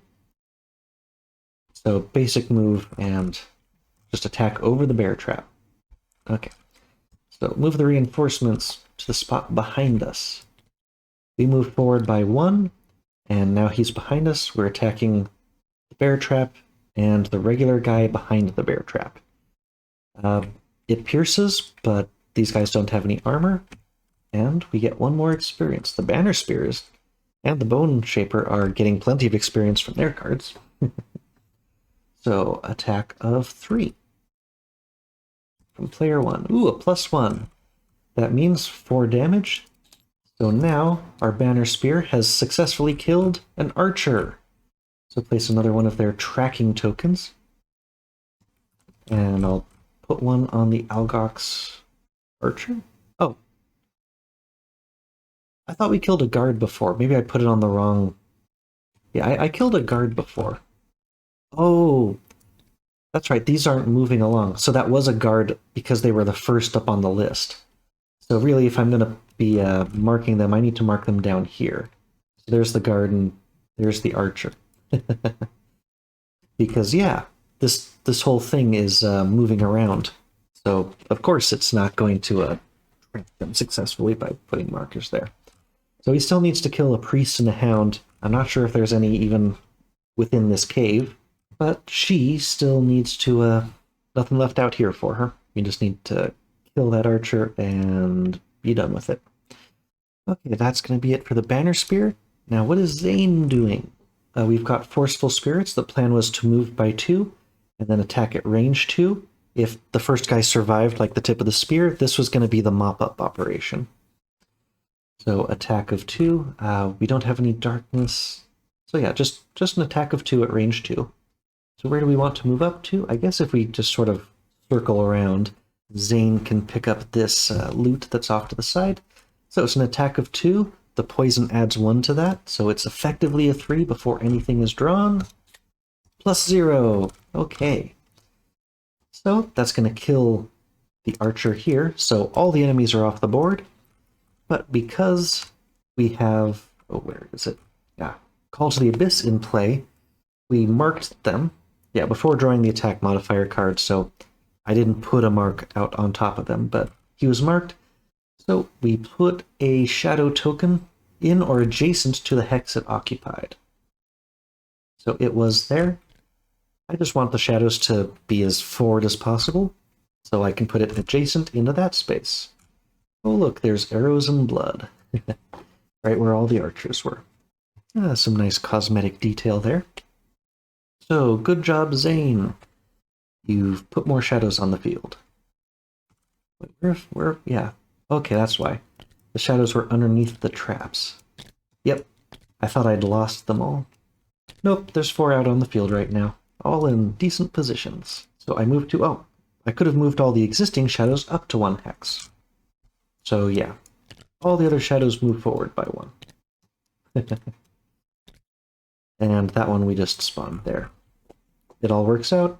Zane is now done. So Zane is about to get a loot. What's that going to be? 2 lumber for Zane. Okay, mark the lumber down.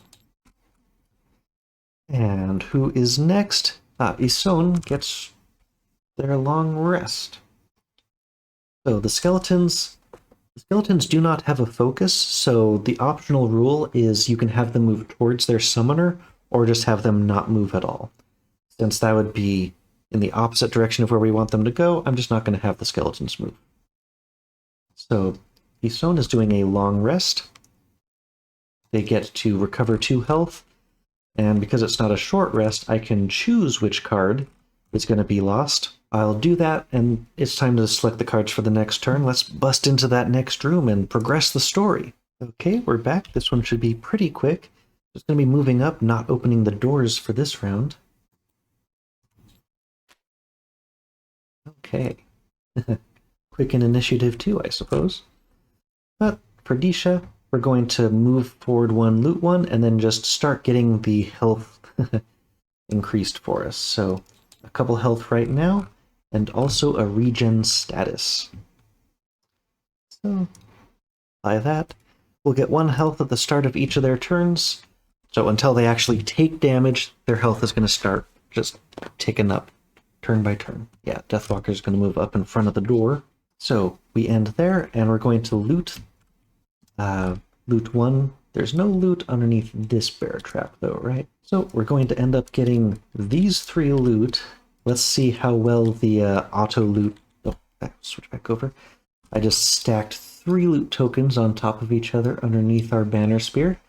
Let's see if it gives us all 3 of them. Move that to the side. Let's watch. So we get 1 lumber, 1 coin, and 2 coins. So 3 coins and a lumber. So 1 lumber and 3 coins is 6 gold. So up to 12. Now she could do that slot machine a couple of times. That's it for her. Next up is Isone.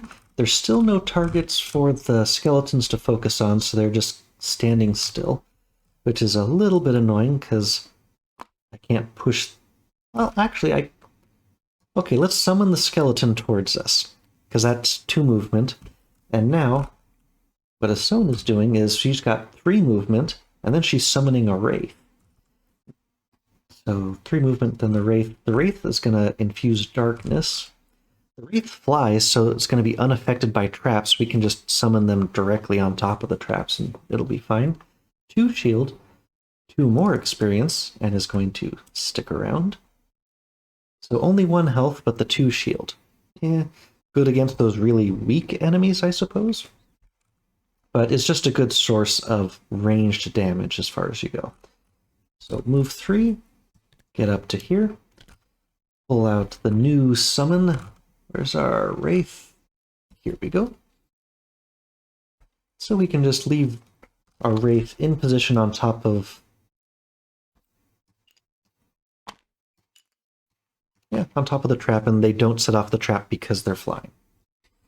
So as soon as we end their turn, let's find out what Isoan has picked up. 1 metal. Their character sheet. Back up to the battlefield. And that's it for them. So Zane. Zane has a move 3, create some darkness. Well, darkness is already created, but then heal all allies occupying hexes with shadows and self. Now I couldn't move anyone who really needed that healing into those spaces because of all these dang traps in the way. But that is enough that we can move the Deathwalker onto that space. They'll heal themselves for another 2, and as soon as they end their turn, they're going to get a loot. So we'll have picked up pretty much all the loot that was on this map, and we can start busting through the door on our next turn. I hope.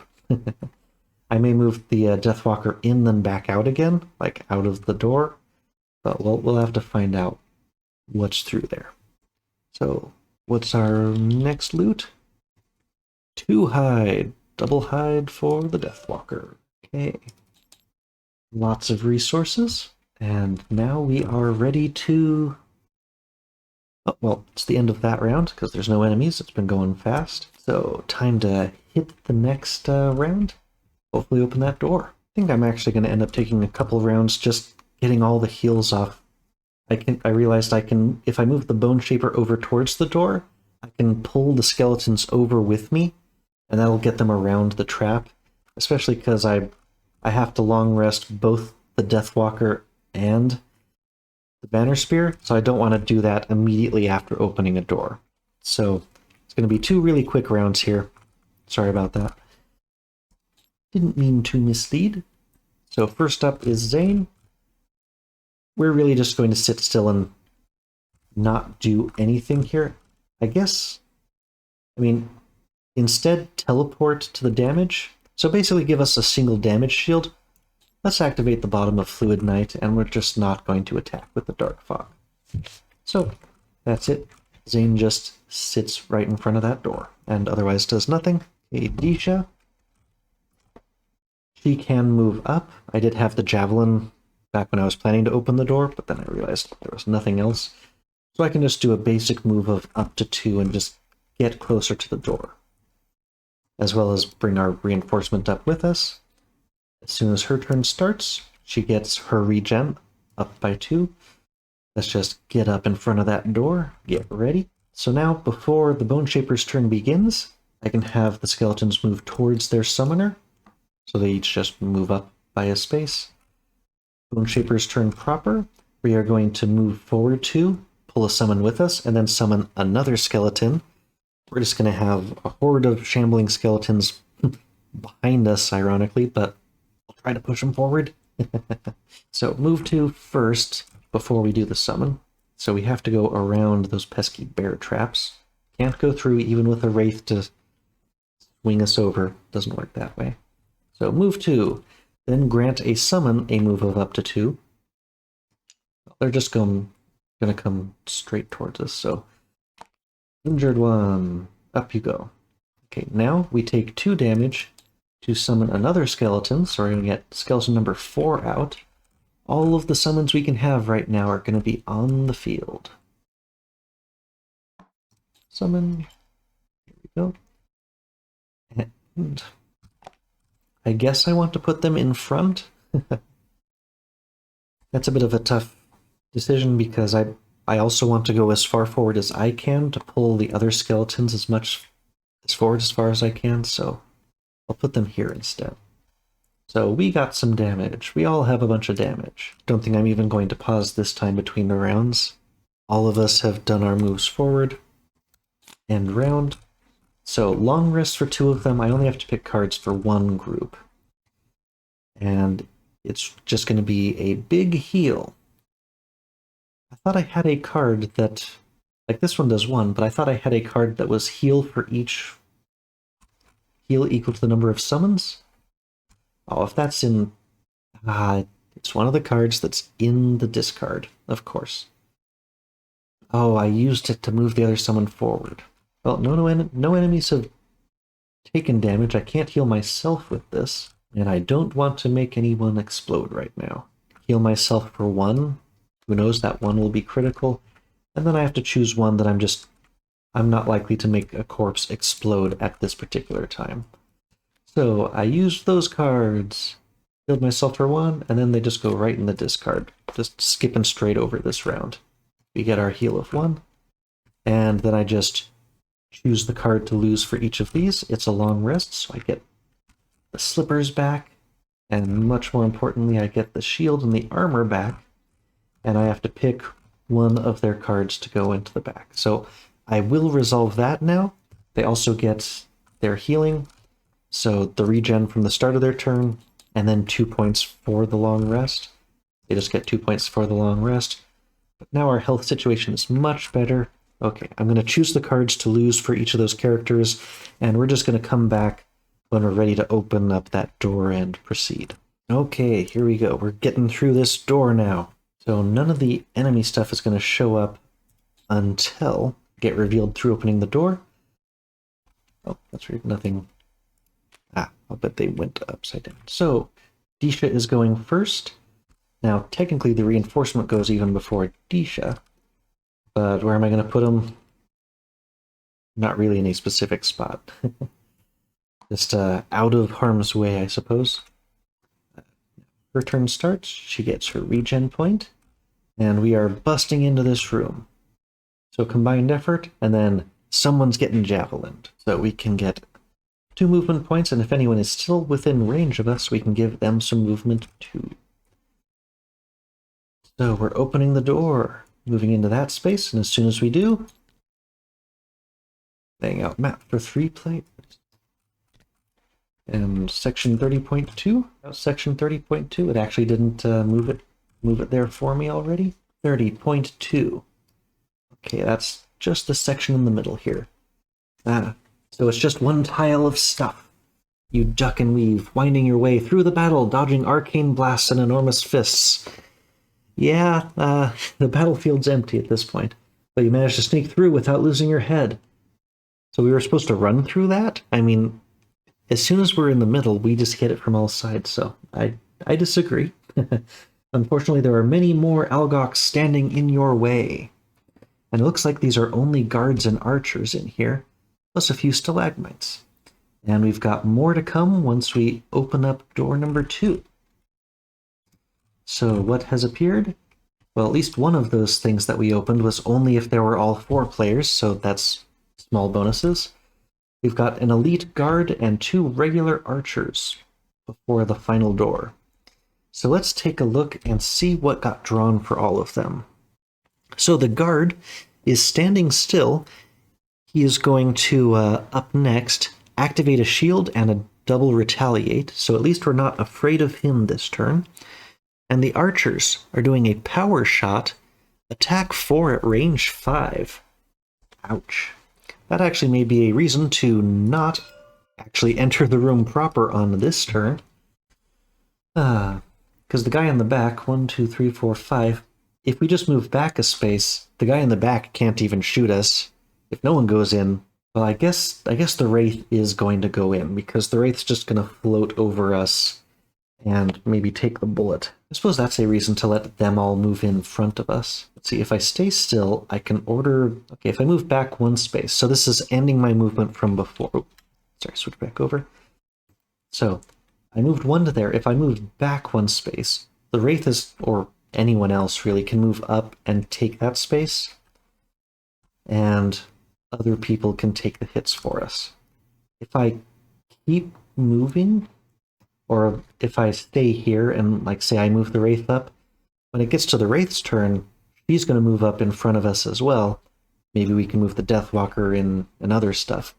But the Wraith will take at least 1 hit that we otherwise would have taken. Our Deathwalker is also just going to send a shadow in. Yep, it'll work. Deathwalker's plan for the turn was once the room gets opened, move a shadow up, and then muddle everyone. So their attacks are going to be at disadvantage, those two archers. So maybe I am okay with taking those 2 attack 4s from them simply to get further into this room. I guess that's okay.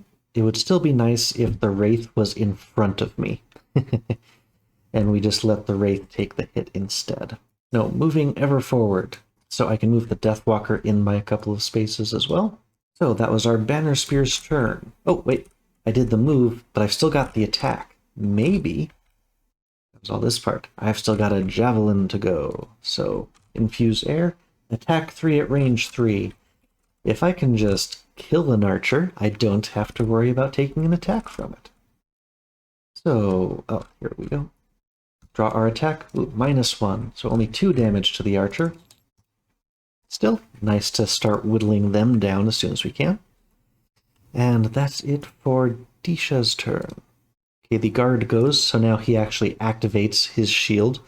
I suppose the guard didn't have that shield yet before this point, but nothing really changes. Okay, Zane, the Deathwalker.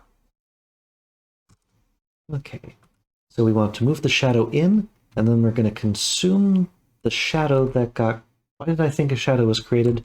Because I thought this was ordered differently, but there's no way I could have put them in front. So this is just an attack of 1. That's fine, the shadow's still going to exist. So I just have to move a shadow up by 5. It's got to be one of these front couple. 1, 2, 3, 4, 5. Now it's between everyone. So attack all adjacent enemies for 1, and perform the attacks as if you were occupying a hex. So we are going to take the retaliate, weirdly enough, because it's as though you were in the space, at least on my reading of the rule. Attack 1, let's just start with the guard and go clockwise out from there. So player 3, attack the guard. Well, we did absolutely nothing. We just took 2 damage from that. Now attack the already damaged archer. -1, we do no damage. Wow. So during that attack, we took 2 damage and did nothing. Wonderful, great job, Deathwalker. That's it for the Deathwalker's turn. Now the Bone Shaper goes, but finally all of these summons have a target. So they go in the order they were summoned, which means we've got the first 2 skeletons, then Angry Spirit, then the last skeleton. So skeleton number 2 moves up. Their AI is still smart enough not to walk directly into the traps. Skeleton 2, skeleton 3. The Wraith has a movement, I believe it's 2, even though she's flying. Yeah, movement of 2, but a range of 3. So she can just float right over to here, and she can attack him. His retaliate is not ranged, so there's a chance she does some damage anyway. Okay, this is an attack from player 2. +0. The attack was 1, but his shield of 1 blocked it. And now our last skeleton can move up. Might as well move on to the shadow. And yeah, they can't reach anything. Our horde of skeletons is a bit behind at the moment. And now it's our Bone Shaper's turn proper.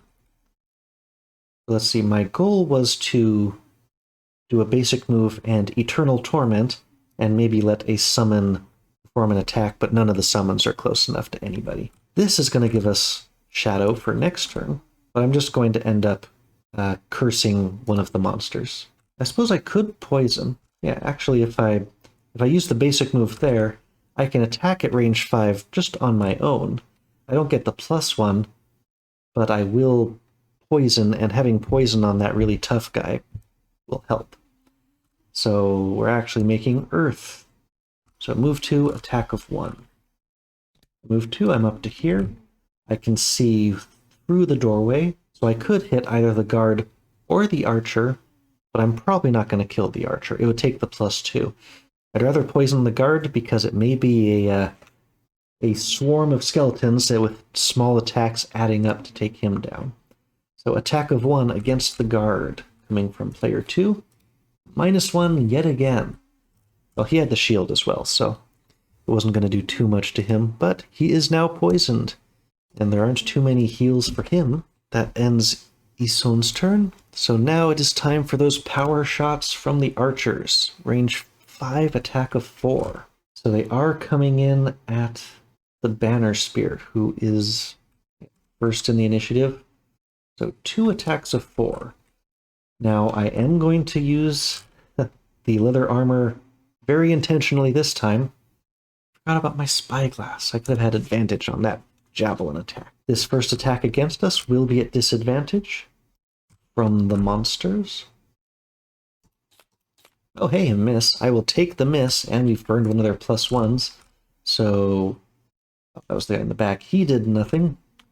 Now, monster number 3 also attacks our Banner Spear. Yeah, this one is not at disadvantage, but -1. Okay, 3 damage. I can reduce that to 2 by expending our shield, but our regenerate is gone. Down here. Yep, block 1 damage from the attack. Unless there's priests and hounds in that last room, we're not going to be able to get our exterminator. The archers are done, and that's going to do it for all the enemies this round. So, time to end turn and prep for our next round. Now we know what's in this room, at least. Whew. Okay, be right back. Here we go. Find out what they're doing. Setting traps. There's not much space in front of them for this. Oh no. Okay, the archers, movement of 1, attack of 2 with range 5, so minor attack, but they're creating more of these dang bear traps. And maybe I can pull them into the bear traps or something like that. And then the guard is nothing special, move 3, attack of 4. How are we going to do this? Well, the archers go first, and their range here is 5, so they don't even need to move. Maybe this will work out. Well, we'll see. So this guy goes first. 1, 2, 3. And Zane is actually moving first, so Zane's the target for once. This may not work out so nicely. Attack of 2 against Zane from the monster deck. +1. We've already achieved that battle goal. Stop attacking. Okay, and then a trap gets created in the space closest, so that's going to be between them and the guard. And then this archer does the exact same thing, targeting Zane because they're equal distance. Probably gonna have to, yeah, even with the -2, with only 1 hit point left, I'm gonna have to ditch a card from their hand. That's a really strong card for the very end of the game. I'm gonna lose this card instead to negate the damage. So that sucks. But we survive, and now they place their trap. And so we've got bear traps completely blocking off the entrance again. Entrance to the door. They're getting lucky with this placement. Although I suppose through playtesting, the archers have, I'm not sure exactly how many cards, but this is expected to happen at some point, especially if they're never moving. Okay, the archers have done their traps. Now it's Zane's turn. Oh, weird, it didn't flip them over for me. Okay. So, this was going to be a healing turn. Move all the shadows up to 2 hexes, and any allies that are on one of those shadow hexes, and Zane themselves, is going to heal by 2. So we've got some fresh darkness. We know Zane gets healed by 2. Zane isn't moving, but we can move shadows up to 2 spaces to people who need healing. So Zane already got one. We're going to move one of these shadows. Has to be the one under that skeleton. Moves forward under the Banner Spear. We got 2 more health for the Banner Spear. Now I can move one directly underneath the Bone Shaper, and I can just leave one under that skeleton, and they will all get healed for another couple. So, everyone's health except the Deathwalker just improved. And Deathwalker is now done. Okay, now the zombie hordes get to go. Unfortunately, they're all kind of backed up at the moment. Something I forgot about with this Wraith who sort of jumped to the front of the line. Because the Wraith has the range of 3, the Wraith doesn't need to move forward to attack. And that means the entire entryway is just blocked with people. The skeletons have nowhere to go with their movement of 2. Number 2 can't move. Number 3 can move up by 1. I suppose this space is technically closer to enemies, so they'll move towards it. Now the Wraith goes. Wraith does have someone to attack. The guard, so it's an attack of 1, effectively 2 thanks to the poison from the Necromancer. Okay, +1. 3 damage. Yeah, that poison's working out. Skeleton number 4 has no space in range to move in. Okay, so our Necromancer. Well, the Necromancer doesn't need all that amount of healing anymore. So I can either move in 3, really all the way up to 5 if we wanted, or we can move 2 and let us summon. Well, all the summons are blocked, so it's really move 2 or move 5, and we could do a really decent attack. Yeah, because of the bear trap, I don't think we can reach any of the archers to do that attack. And I don't think we want to put the Bone Shaper directly in front of the Algox guard. But a movement of 2 isn't even going to get you into the room. If I just move 3 to there, then they won't be the primary target, and that'll open up some space for the other people. But yeah, if I move 3, I can heal myself back up to full. We've got 4 minions, so this is a heal self of 5. If I moved right into his face, I could attack him for effectively 3. I would just be taking the counter attacks. And his attack is going to be 4, so that could be really nasty for our Bone Shaper. As opposed to, I guess that's better than them coming after Zane again. So yeah, let's move up. We'll take that at basic attack. Yep, every card has an implicit basic attack of 2. And because he's poisoned, it's going to be effectively 3. Pull our card, -1. So that's 2 more damage to the Algox guard. Bone Shaper is done. Now the guard gets to go. Their attack is attack of 4, directly against the Bone Shaper. Not the +1. Okay, I'm going to have to lose a card to negate that. I do still have a number that I can get rid of. I mean, none of the corpses are close enough to explode. Is the tough part for that. Fail remedy. I have not used the remedy at all. So I guess I'm losing that card. Hurts. Okay, guard is done. Now is our Banner Spear's turn. So at least our reinforcement can move up a space, but they're still stuck in that wall of people. So what else do we have?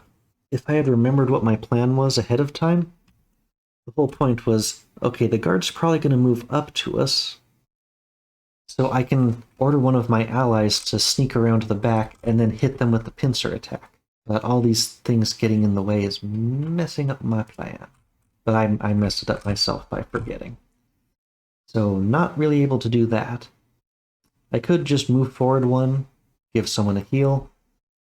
I could just move forward and do a basic attack. Basic attacks have been working. I was really hoping to, like, if I grant 2 allies the move of 3, I can move, let's see, the skeleton through, and I can also move my reinforcement through so that they're into the room, so I can start using them on the next turn. That would be nice. Especially if the skeleton's out front, and it's the last skeleton too, they'll be taking hits for our Bone Shaper. And let's see, I can't move him through, but I can move the reinforcement 1, 2, 3 into the room with us. And we're just not going to perform an attack this turn. And that's the end of this round. Well, at least we're starting to break that dam, but all these skeletons are on the wrong side of the battlefield to be our meatless shields. Time to figure out what we're going to be doing next. Okay, getting ready for our next turn. The Deathwalker's going to be long resting. Completely forgot I had prepared the Fluid Knight, so we could have negated the damage from that card we discarded the card for. Oops, clearly starting to get tired tonight. Well, what's going on this turn? So, the guard's doing, a ranged attack. Interesting. Interesting. So they're actually, because they've got the trap behind them, they're actually going to They're targeting the skeleton, so I guess they would just move one to the side over to there. Okay, and another power shot from the archers. That's going to suck. What else can we do about it? Well, the only one who's even going to get to go before all of the enemies is our Bone Shaper. So, in order, all the skeletons get to go and just pile up behind again. Now the Wraith gets an attack in on the guard. So 1+1 from the poison. Okay, that's 2 more damage to the guard. And now the skeleton gets to go. Attack of 2+1. Attack of 3. Come on, crit. No. But still, 3 damage. He's not getting too much defense in here. But yeah, those power shots are going to suck. Okay, now it is the guard's turn. No, wait. Bone Shaper herself actually gets to go. So, yeah. Exploding corpse is tempting until you realize that the corpse is between all of us. So, not gonna do that. Instead, we're gonna do a basic move. I also don't want that enemy exploding if I do manage to kill it. Again, next to a bunch of us and none of their enemies. So I will grant a summon a basic move and attack. They are going to get to... Well, there's nothing to pierce, so I'll just skip that part. But basic move, and either I can attack for 2, or one of my summons can attack. Let's see, none of the guys in the back can do anything. So I've got a basic move, and the skeleton I can order to move and attack. Well, I could take the attack as well, but let's have the skeleton do it. So attack of 2, net 3 thanks to the poison. Maybe we can get in front of this after all. Miss. Of course it's a miss. Of course it is a miss. Okay. And now I can move 2 spaces myself. So I can increase my distance to the archers. I'm close to the path around the back. Okay, Bone Shaper. Finished their turn. So close to finishing him off. But now the guard gets to go. So their focus is the skeleton. They're attacking at 4, but range 2, they want to not be at disadvantage. So attack of 4 coming in at skeleton 4. -1. Okay, so it's an attack of 3. This is the time to use our special item. The Warden's Robes give a summon shield 2 for an attack. That takes it all the way down to 1 point of damage, makes it through to the skeleton. So the skeleton will live to get killed by all these archers. But soaking up power attacks is what we have these skeletons for. Okay, the guard has finished his turn. Now the archers get their power attacks 4 apiece. Or 4 damage apiece. So skeleton is the target for archer number 1. Attack of 4. Oh, there is no player 4. +1. Okay, the skeleton is very dead again. Now archer number 3 gets an attack of 4. They're both distance 3 away. They're distance 4, so it's going to be one of those two. Who is earlier? Disha, because Zane is resting. So attack of 4 against our banner spear. None of their defensive operations are in play. So 4 damage. Okay, no shield is what I meant. But the archers are done.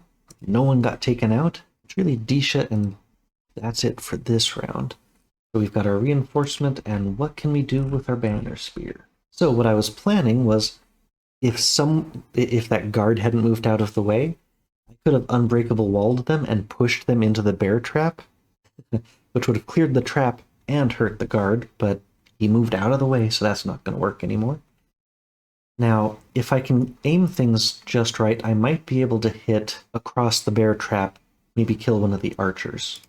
So it's an attack of 2 and tip of the spear, or move of 2, tip of the spear, or move of 4, unbreakable wall. What can we line up? Let's see, I could unbreakable wall push him that way. Like if I move the reinforcement, I can join next to him and hit him. I guess either way the reinforcement's going to there, because if I want a tip of the spear across, I suppose I could use the Deathwalker as my second and do the attack 3 across and hit the already injured archer.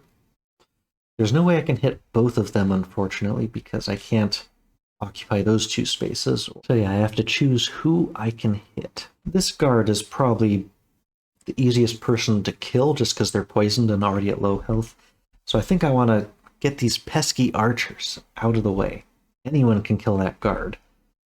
But we've got some pain with these archers. Where do I want to move the reinforcement? I suppose I can just run the reinforcement straight into the bear trap and clear it that way. It's not the most pleasant way to do that, but it would work. I'll move him up 1 space either way. Now if I move the banner spear here, I can hit him. So attack of 3 straight across that gap, hitting the archer. And we get an experience for this. So basic move. Attack of 3. Ah, -1. You're still failing to kill them. Okay, the archer's still in play. That is it for our banner spear. Mark them as done. And now Zane gets their long rest. So they get their couple of health. And what else? Nope, nothing else to recover. So we get these cards back, running a bit low on cards, but I'm going to resolve the long rest, pick cards for the next round, and we'll be right back. Okay, we're ready for the next round. Starting to get real low on cards. All I have to do is reach the escape spaces with all the characters, but if I run out of cards, that exhausts them, and that's a way to lose. So yeah, definitely need to be moving fast here. Let's start our round. Ah, they're setting traps again?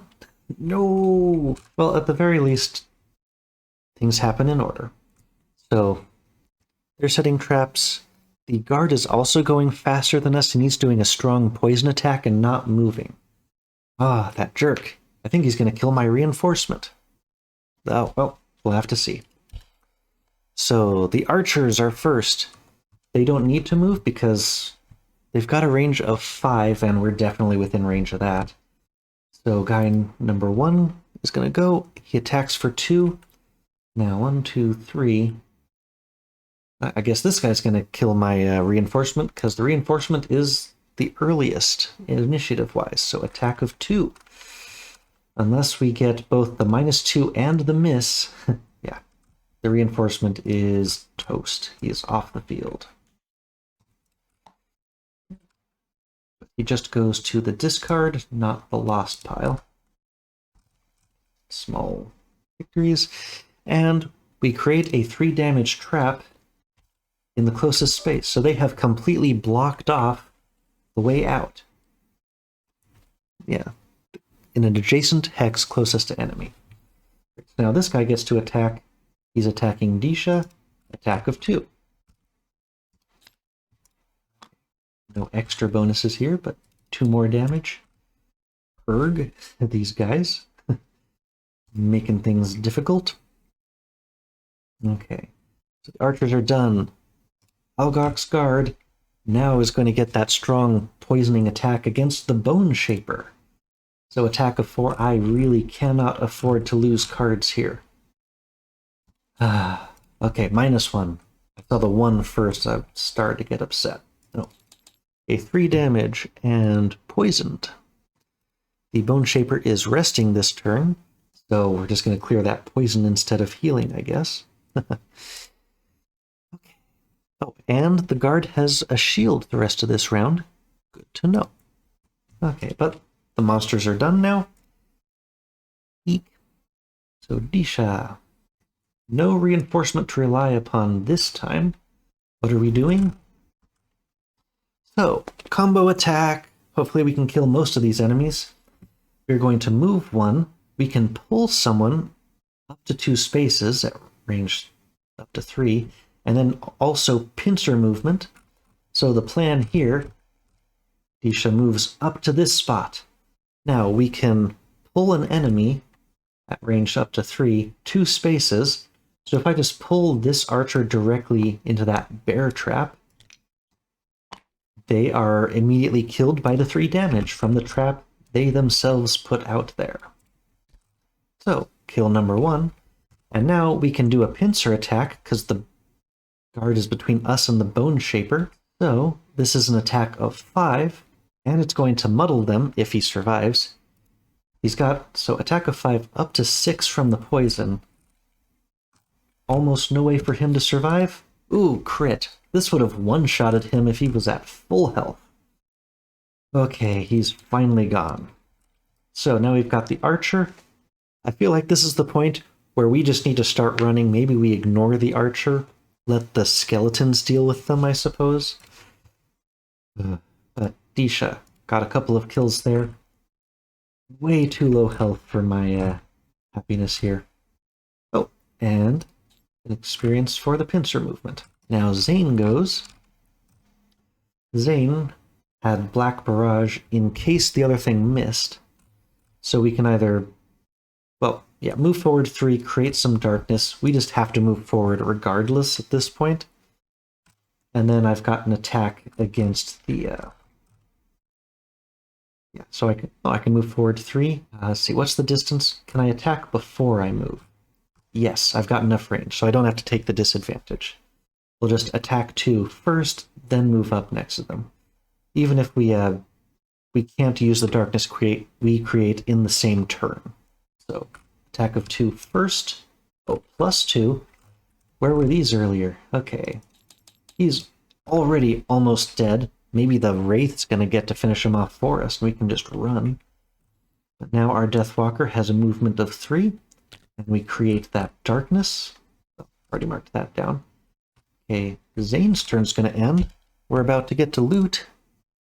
2 more lumber for Zane. Jump down there, mark that off. After Zane, it's just Isan and all of the summons. So, numbers 2 and 3, they actually get to move by the Wraith for once, because they can get through there. Okay, and now the Wraith can move forward. The Wraith just flies forward, so move up to there. An attack of 1 at range 3. Anything neutral or better is going to finish him off? Yes. Okay. The Algox are back off the board, but we need to open the door, escape, and not die. That's going to be the hardest part here, the not dying with all the incredible health damage we've been taking. And the Bone Shaper themselves is long resting, so only the poison goes away. We don't get any health this time. And we have to choose a card out of those 4 to lose. Choose cards for next round and be right back. Okay, we're ready for the next round, and we have to move very fast. We've got maybe 3 rounds left in some of these characters. So start round. No enemies are on the board yet. Yep, I don't think we've had a tie before. But when you've got 2 things that are the same number, characters go before all monsters. But the second card is a tiebreaker, so 1858. Huh. Interesting, the game tracker actually got it wrong, because Isan is before Zane in this case, because the second card, 18, goes before 58. So the tiebreaker, maybe it's just not reading the second card properly. And this is actually important here, because we're about to open a door. But either way, Disha is first. So we are going to move 2, grant 2 allies within range 2 a move 2. We're also going to try to get some more healing in as much as we can here. So I think I need to heal the Bone Shaper because we may just be running through for our life through the next room. Heal the Bone Shaper, heal yourself. But the Bone Shaper, I believe, has their own health on their mind. No, they do not. Okay. Yeah, we're going to heal the Bone Shaper. So 2 health and a regen. Okay, so that's one of the cards. Now, did I mess this up? As always, I have messed this up because I wanted to move the Bone Shaper forward by 3. I was going to move the Deathwalker in and the Bone Shaper up. So I cannot give them the regen. Sorry about that. Also means I can't use the top half of the other card, but there's so few cards left, I wouldn't be able to use either of the other alternatives anyway. So we're granting 2 allies a movement of 3, and we are just staying put. So Deathwalker is busting open the next room. Okay, read section. Uh-oh. Read section, I believe that said 28.2. Yep, Algox Offensive, Part 3. Their numbers are thinning. Are they? If you can just get past this line, you should be able to push through into the heart of this place. Okay, so those 4 hexes are the escape hexes. And in order for us to escape, when all characters have escaped, it doesn't tell us how to escape. I suppose that means we must all be occupying one of those hexes. If our 3 characters can go to the opposite side of all these Algox line, oh, that is more hit points than I was expecting. I may get stymied here. Wow, that's a lot of them. Okay, so movement 2. Now movement 3. How do I want myself to get completely stuck? Because I don't have jump abilities. I can't really get around them. Let's see. The Algox have a movement of 3 and an attack of 4. Nothing special, but it is going to be enough to completely seal off the door. Unless Zane gets around them. I was planning to dark fog whatever was on the other side of this door. So I'm going to get a movement of 2 after this. So if I move Zane to there, the rest of this can move Zane out to there. But then Zane is still going to be completely surrounded by the enemies. Our other characters will be able to push through. If Zane is just killed, we're going to lose. Man, I really need jump abilities for this, and I've just got nothing to deal with this. But if I allow them to move forward into the doorway, we're just done. Maybe I can kill a regular Algox or 2 that are in my way. Unbreakable Wall would be useful here to like push the entire line back. Like if I still had Disha's like ability to move, and she could just like immobilize those 3 people in front of her, maybe I'd have a chance at running around, but this is too much. Okay, well, we're going to finish that move. So, move with 3 there. Move the Bone Shaper up by 3. I mean, Exploding Corpse would be kind of nice right now if I could get these skeletons in position. But that was the card I chose to lose last time, because I was hoping I could just get to the last hex. But no, they made this as difficult as possible. Okay, well, what was... Yeah, we can't use anything from the top of the other half, so Disha is done. Zane's turn comes up. Nope, not Zane. Isone is actually next, so I can move 2, let a summon go front. I was planning to use Decaying Will to like hit... Hopefully half of this was going to be in our way. So, what are they all moving? This dang trap... Everyone's still getting stuck behind us. So they are not doing useful things. The Wraith only goes until they're in range, and they make an attack on the Elite, which is the least useful thing for an attack of 1 to do. Yay! Okay, so now what can we do with the rest of this? A basic move attack on a skeleton is not going to do anything here. I can move it forward at least, but they're not going to be close enough to really hit anything with this. I still have to move forward. So move 2. One of my summons, I can give them a move of 2. This guy, because order matters. I can do an attack of 1 that's going to poison somebody. I think I just have to hope I can kill one of the normal guys and bust a hole through this wall that's about to form. So attack of 1 against regular guy number 2. Oh boy, I've doubled my damage to 2. Okay, Bone Shaper is done. It is the Deathwalker's turn. Okay, so we can move 2 and we can use the Dark Fog. So I move 2 over to here, and now I want to attack. I'm at least going to get 2 curses into their deck. This is an attack of 3, but it's going to lose the card. at the very least, I'm going to split their attention between 2 and 2, so there's going to be a path out. As long as I survive, like, 2 turns, I might be able to get through this, but it's going to be difficult. So I'm going to attack the middle here, get the elite and the regular. My goal here is really to get the regular guy if I possibly can. Let's do this. Oh, yeah, all the shadows can move up by 1. Maybe that'll matter. Move that forward.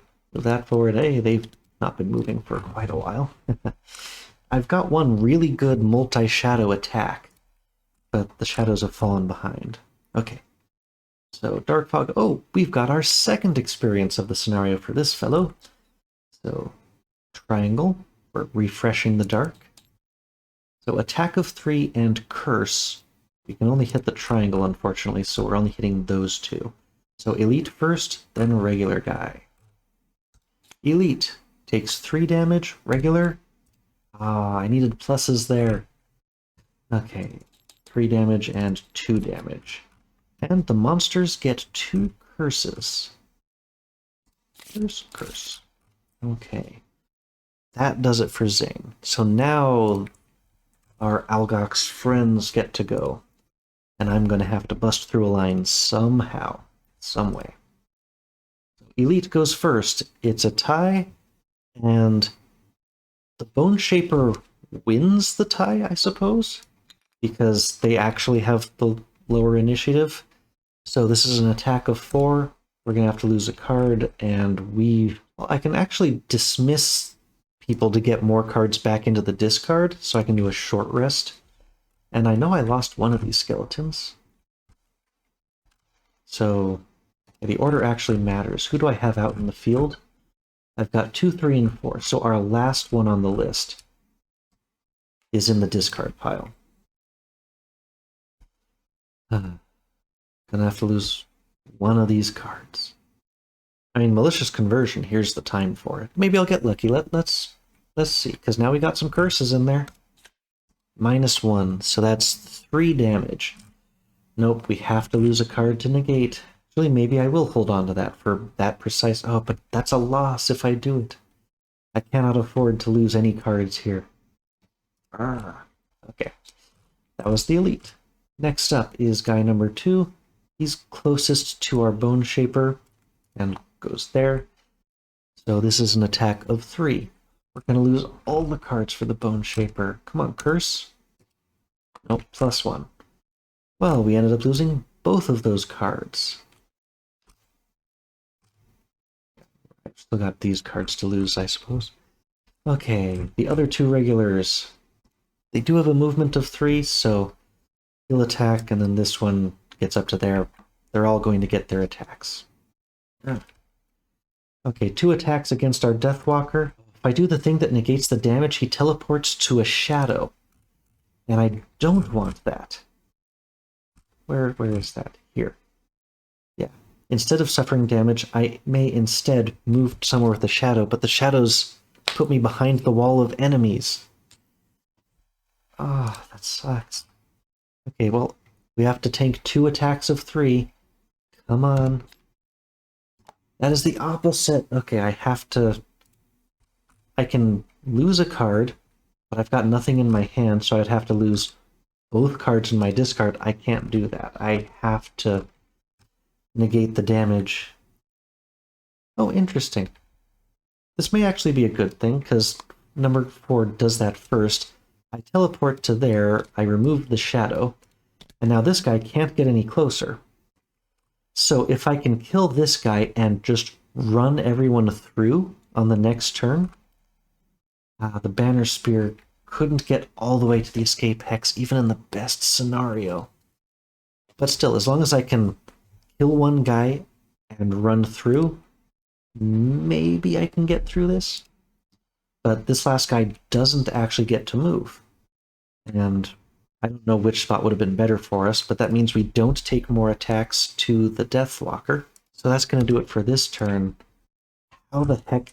It's going to be really close to get through this. Mostly it's losing those cards. So those earlier mistakes where I should have negated a damage or something instead of, it's really biting me right now. Okay. Hit end round. And now I gotta figure out how I'm gonna try to navigate this. Keep trying, it's close. Be right back. Okay, this is a short rest being resolved for the Bone Shaper, but because I'm doing a bunch of things here, I need to make sure I'm letting you know what's going on.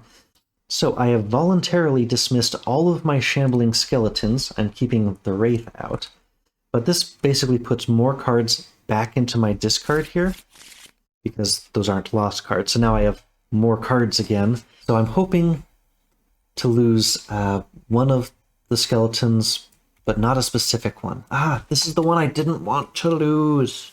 The nice thing about this skeleton is I can use the bottom of this one to negate damage.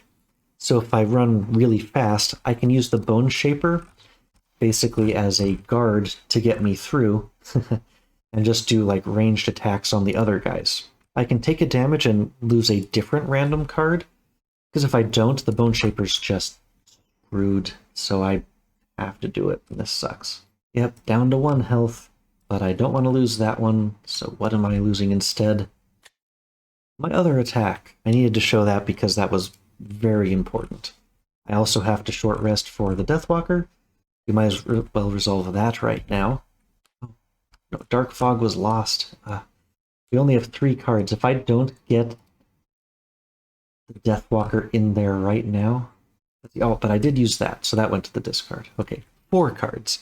But this is how close we are to the end of this scenario. So I have to short rest. One of these cards is gone. Not Fluid Knight. This is one of the ones I was counting on to bust a hole through the wall. You at least have 5 health. Like this is one I could maybe afford to lose, even though it's got the better movement. Yeah, Wave of Anguish.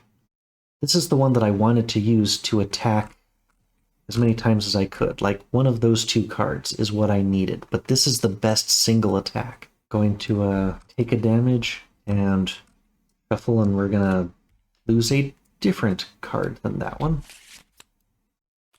Okay, so I've got my good... that of the few cards I have left, that is the one I could most afford to lose. But yeah, that's all pretty bad. We are on the edge. And I made sure I didn't lose that one. Yeah, our Banner Spear's in the best condition. Yeah, if a hole opens up, we could get through. So, gonna choose cards and we'll be right back with the start of the round. Okay, let's keep this moving. Start the next round. Let them face up, please. Okay, so these guards that are left. Calculated strike, movement of 2, then an attack of 4 or 5. And I cannot afford to let them build up a new wall in front of this door. So first up is Ison. Now there is only 1 automated monster on our side, and unfortunately it's still attacking that elite guard. That's annoying, but... And they dealt no damage because their 1 was -1'd. Okay, so we are going to activate Life and Death, the bottom of that one. So the next 3 sources of damage, it's going to negate. So that is now active, and we need to put a tracker on there. So we can survive 3 hits without taking anything. Okay, and just the top of the other half, heal 1 plus the number of summons. So we heal for 2. And that's it for Ison. Just gonna block the wall there from the enemies, hopefully take the damage instead. So Zane. Okay, move all shadows up to 2 hexes, then Fluid Knight. Make an attack of 5 as though you were occupying a hex with a shadow. So move all the shadows up by 2. This can occupy the same space as the Bone Shaper. All the other 2 that are in the back get to move forward. And now we can attack 5. It's going to use up the shadow, making the darkness fresh. So attack 5, a 3rd experience point. And yeah, so this is an attack of 5. We can punch a hole through the middle of the enemies with this, as long as I can kill this guy. Because after this, I should be able to run the Banner Spear into that spot. We're still going to end up, like, having to negate a bunch of damage. Well, it's still an attack 5. We know who we're attacking. We're not attacking the elite guy, unfortunately. I need to get this guard. So come on, not a miss or I'm just done. Okay, we're still going. That guy is out of the way. So Zane is done, and that shadow is off the board. Okay, Disha. Disha is going, but after that, the guards are going to get to move. So I can move forward and use Resolved Courage, maybe do an attack. Because if I move the maximum I can, and I may have to lose a bunch of cards here. Oh no, if you don't have anything in hand and you have to lose cards, you have to lose 2 from the discard. That could kill me as well. If I moved Disha truly up to the front here, I could get onto that loot. The loot's not the important part here. But given the angle that we're at, I could hit the full health guy. I couldn't hit any of the others. So my best bet here is to let the wall reform around me. It's not exactly a good bet here, but I'm just not sure how I'm going to break through this wall. Like if I moved up, instead of moving 4, no, because I need someone behind me to do like tip of the spear. Oh, that bear trap made things so painful. Forcing me to go around took extra cards off. So if our Banner Spear stayed right here, the first attack from the Elite Guard would go after the Bone Shaper and just get blocked. But our Banner Spear would have to survive 2 attacks from those Algox guards. And that would be very difficult with only 2 health. Now, because if that happened, granted, these 2 cards would also be in the discard, so, like, at the end of this turn. So I would have a total of 7 cards. If I lost 4, maybe I could kill something again. I think I'm going to have to take the chance and just hope that the monsters are going to get a curse, because I'm going to have to fight my way through these enemies one way or another. So I'm going to hold on to the Spyglass for next turn, because I'll basically be in position to do this attack again, I hope, or at least to like finish punching right through this guy, and we just keep running until the end. So yeah, I'm going to have to make this move 4 and take the attack. Otherwise, I just got no chance. So move 4, done. I do happen to have a guy behind me, an ally behind me, so I can hit the 3 spaces in front. We're still getting experience out of this fight. So attack 3. Unfortunately, it's only going to hit the one in the middle. +0. So we've got 3 damage, and number 6 is now immobilized. That probably won't make a difference. Now, I really need monster curses to preserve my Banner Spear's ability to do things. Do you discard immediately, or do you discard at the end of the round? This is important because I need to know if these cards are in there so we can lose them. I'm kind of hoping to not lose Resolved Courage if I possibly can, but I also can't afford to just keep ditching other cards. So I'm going to have to look this up. Okay, I looked through it, and as soon as you've played the card, it's technically in your discard or lost pile, whichever one is appropriate. So, unless it's got like a persistent bonus or like a only 1 round length bonus, those go into the specific areas. But really, the tabletop simulator is just doing a sort of convenience thing by, when I hit the end of round thing, it moves the cards around for me. But these are, in fact, both in the discard already, which is important for when I'm potentially... I guess I at least do get to choose the cards if I'm removing 2 at a time from this pile. Whew. Okay. Oh, and we do get to loot one thing first. So what you getting? Arrowvine. And if I remember correctly, Arrowvine is the one that has, yep, the little trident figure on it. Okay, so at least one more thing. I do hope we get to keep these even if we do lose. Haha. I can't remember which things you do get to keep versus not if you lose the scenario. Like coins, at least in Gloomhaven, you always got to keep like the coins, but you didn't get any other scenario bonus things. But I hope we get to keep the loot. Well, I've still got a chance to get through this. Okay, let's take these 2 attacks. These 3 attacks. So Elite Guy goes after the Bone Shaper. What's he got? Okay, a +1 is out of the way for me. And instead of taking damage, our Bone Shaper just moves this marker once. We have negated a point of damage. Hooray for life in death. Now the other 2, the ones that are most critical here, this guy was not immobilized, he moves up. This is an attack of 4 against us, so -2 is not good enough. We need a miss or a curse to get through this. Come on, miss or curse, miss or curse. Nope. So if you're removing from the discard pile into the lost pile, you have to get rid of 2 cards. So I really want to hold on to... Yeah, I don't think I'm playing at all costs at this point. We're using our friends for the reinforcements. And the pincer movement, I am not looting at this point. What I really want to play is Resolved Courage and my best movement cards. Oh, even better if I can get an ally to move with me. So, the regroup, or making the people move. It's tough. Like, which thing am I going to get rid of? But I don't think I'm going to have a chance to use the pincer. And I may have to get rid of 2 more of these cards as we're going through. Okay, so now it's the second attack.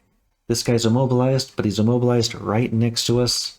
Attack of 4 against our banner spear. Curse! Yes! Haha! Maybe saving the day here. Okay, because that gives us potentially another turn of us getting attacks in. Okay, excellent Oh, I forgot to go back to the main map. Okay, so Banner Spear survived her attacks, negated that one. This guy just missed thanks to that curse. And that's going to do it for this round. Oof. How are we going to get out of this with the next bit? Okay, I remembered one thing again. Our Deathwalker has those fancy boots, and that allow them to loot a space over, so it didn't auto-loot this for us. But I drew a card inside of the app, and it gave me random item. If it was just something like a lumber, but random item is something very new and interesting. So when you draw the random item, I brought out the book for this, the looting character checks off in the scenario entries loot table, so we can only get this once from a particular scenario. And where is your loot table? Right there. So we have gotten that check. And when you do that, draw 1 card from the random item deck and adds it to their pool of items. They can use it in this scenario even if it would put them above the limit, like only 2 hands worth of items, for a single scenario. So where is the random item deck? I see random item... Oh, those random item blueprints, but we've got a random item here. So what did we get? Wing Clippers. After your melee attacks, place a character token on the target. They lose flying. So not relevant for right now. That's a 2-handed item as well. So that's something for us to sell, I guess. But our Deathwalker has picked that up, and we can clip the wings of these Algox. Okay. So yeah, that was weird, and we've got a weird random item. In some scenarios, maybe that would be really cool, but so we have got our selections ready. Time to start. This is the last round one way or another, because our Deathwalker only has these 2 cards left. This last ability is a lost ability, so There's no way for us to gain more cards. You can only even declare a rest if you have 2 cards in your discard. So I guess I could declare the rest for 1 turn, but this character would not be able to move. Maybe the Banner Spear could move them. I'll look at it if I have to, but this is the last turn for sure that we'll have. Maybe we'll get 1 more. So start the round. And what are they doing? They've got a hasty assault. So they're going to be moving. They beat our Banner Spear. That's a little unfortunate. But Zane does get to go first, and that is critical because Zane is going to be moving into the next room and doing a black barrage here. I guess we'll do the barrage first because I don't want to have potential disadvantage, and we've got the darkness to consume, so it's an attack of 3 at range 5. And we get an experience.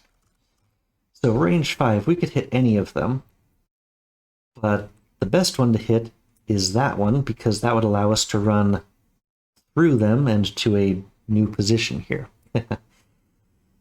So we need to get lucky on one of these, and I keep forgetting to use it, so we've got the Spyglass. So gain advantage on 1 attack. We've got advantage on this attack of 3. I need just a little bit of help. Give me a plus of any kind. A critical is a good plus. Attack of total 6. So we managed to hit them with the Death Walker. Excellent job. He could see them around the corner, not through the wall, so that's okay. Now we can use our move of 3. That will also create some shadow. This is a tough one because, I mean, they haven't made it to the end entirely on their own, but the Banner Spear is going to allow 2 allies to get an extra bit of movement, and that's going to allow the Deathwalker to get all the way to the end. So I think I want to not be greedy here. I'm going to move the Deathwalker to that spot instead, because the Banner Spear still has cards to lose to attacks.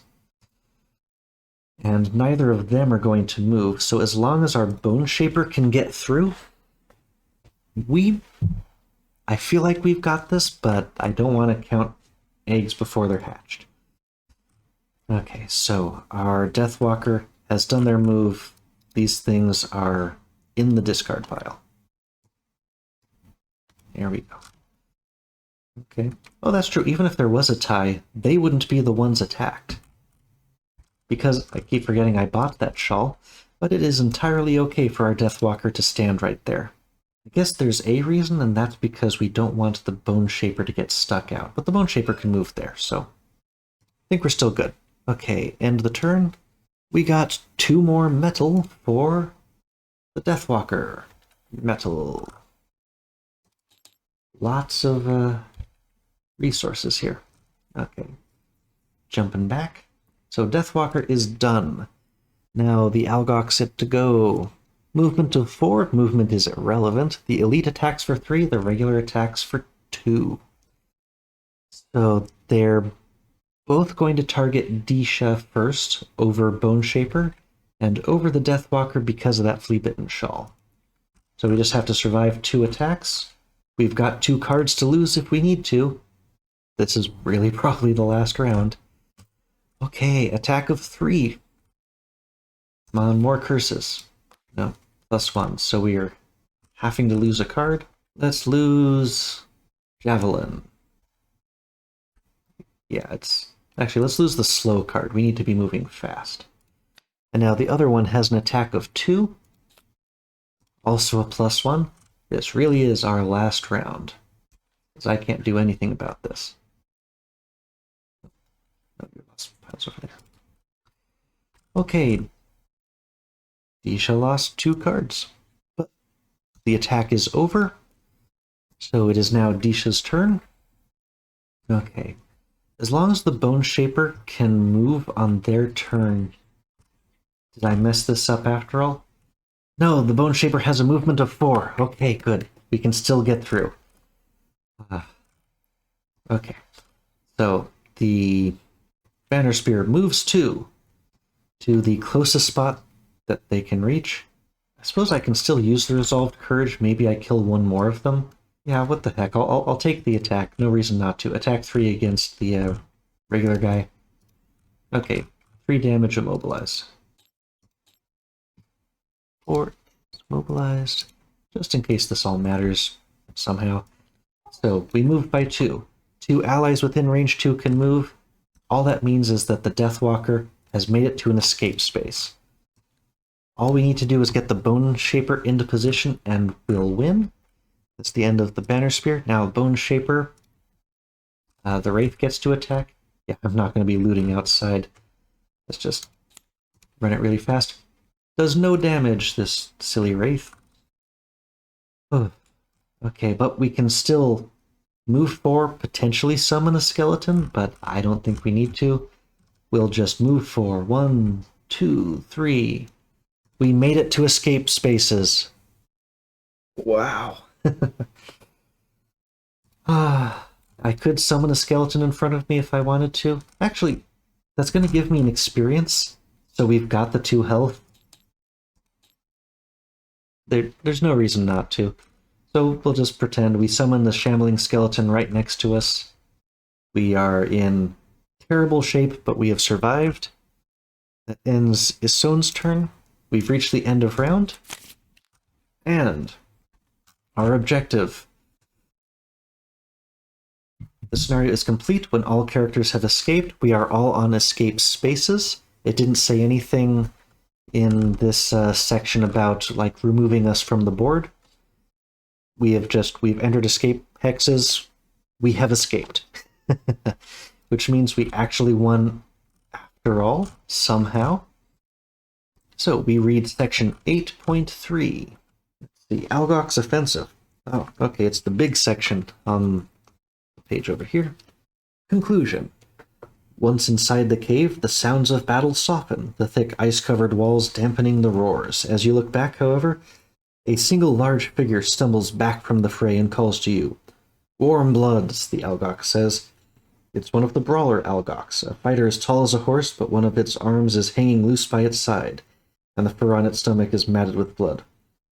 All our enemies come to fall upon our head at once, eh? Your look of confusion prompts the creature to speak further. The Snow Speakers, he growls and gestures outside, invaded our home. They have killed many. He looms over you, even from a distance. But perhaps you can help us fight back? Until a second ago, you didn't even realize Algox could speak your language, and yet here one stands asking for your help. He moves his massive bulk to the side and waves a hand towards his dead comrades. They kill us because we are Ice Speakers. He taps himself on the chest as he says this, wincing slightly. The creature, despite his great size, is made somehow smaller by the gesture. You can help us. So we've got the Snow Speakers and the Ice Speakers.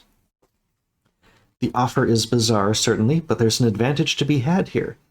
Satha charged you to find a way to help stop the attacks, and it would seem one has presented itself.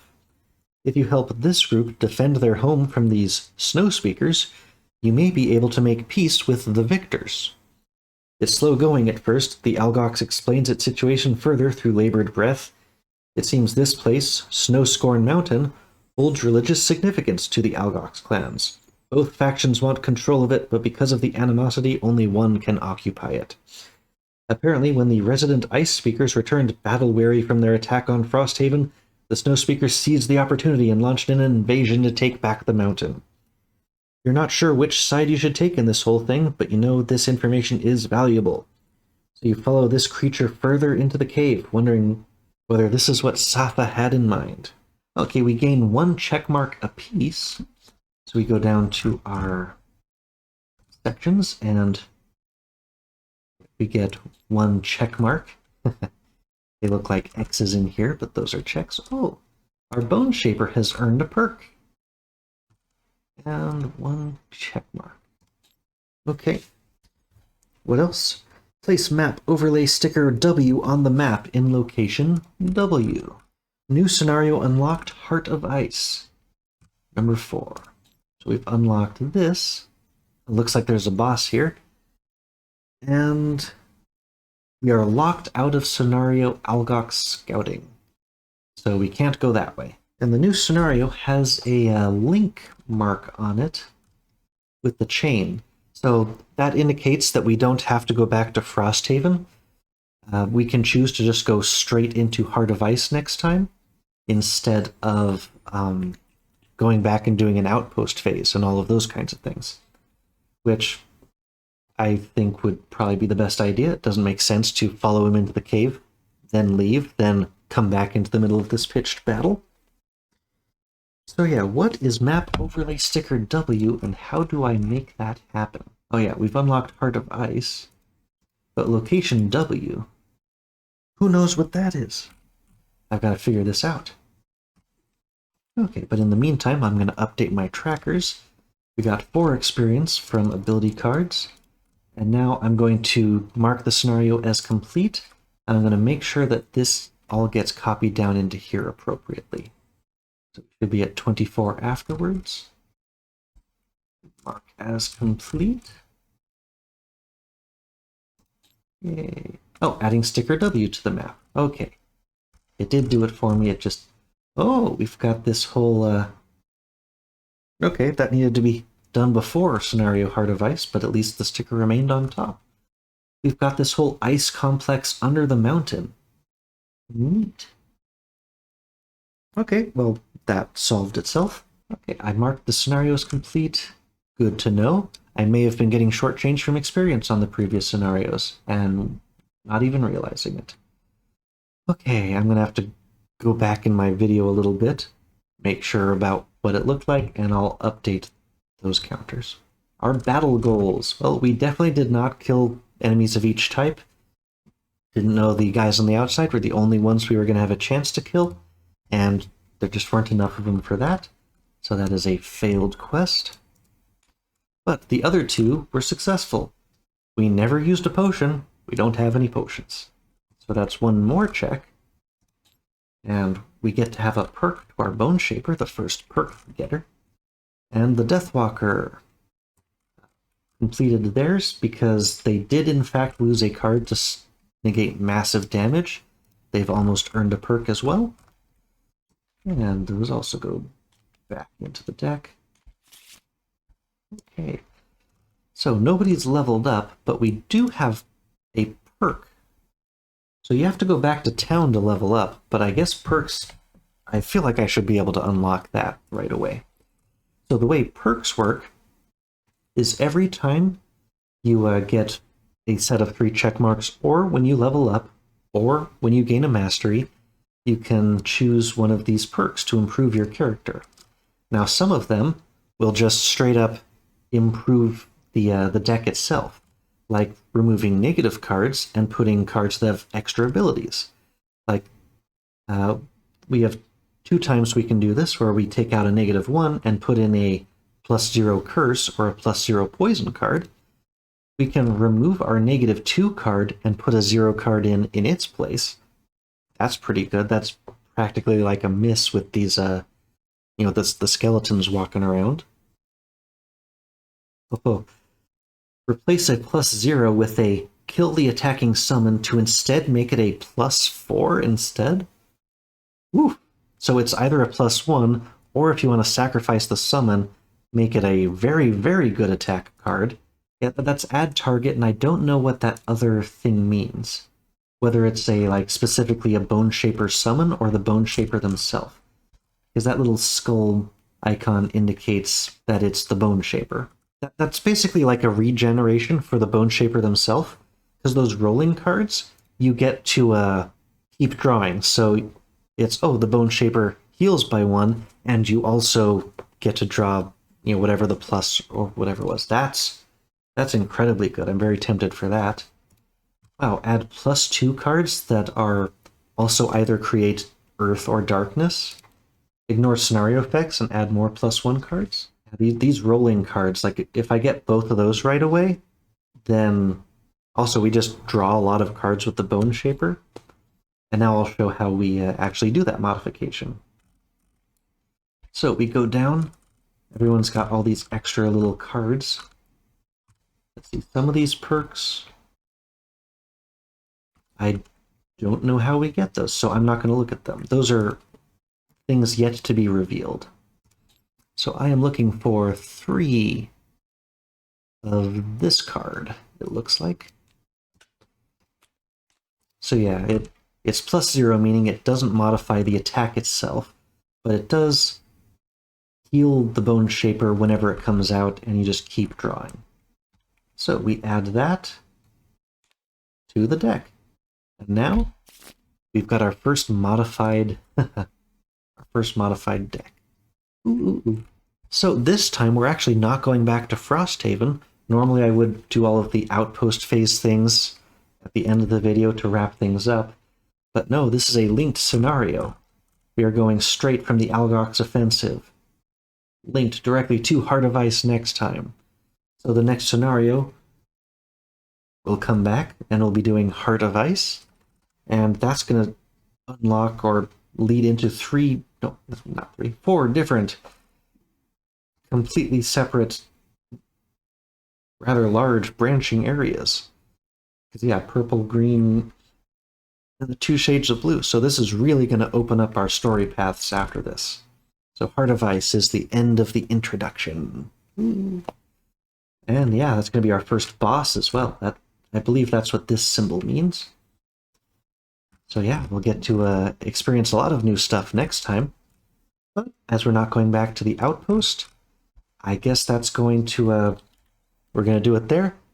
I imagine this is going to turn into quite a long video. We'll see how it all edits down to. I hope this ended up fun. That was definitely an exciting finish. We barely made it through that one. Oh, too much time spent in the earlier parts of the cavern, and actually killing everyone from the outside, but we got through it. Oh, so see you next time when we take on the Heart of Ice, pick a side, and see what's coming up next. See you in the next episode. Bye-bye. Different button.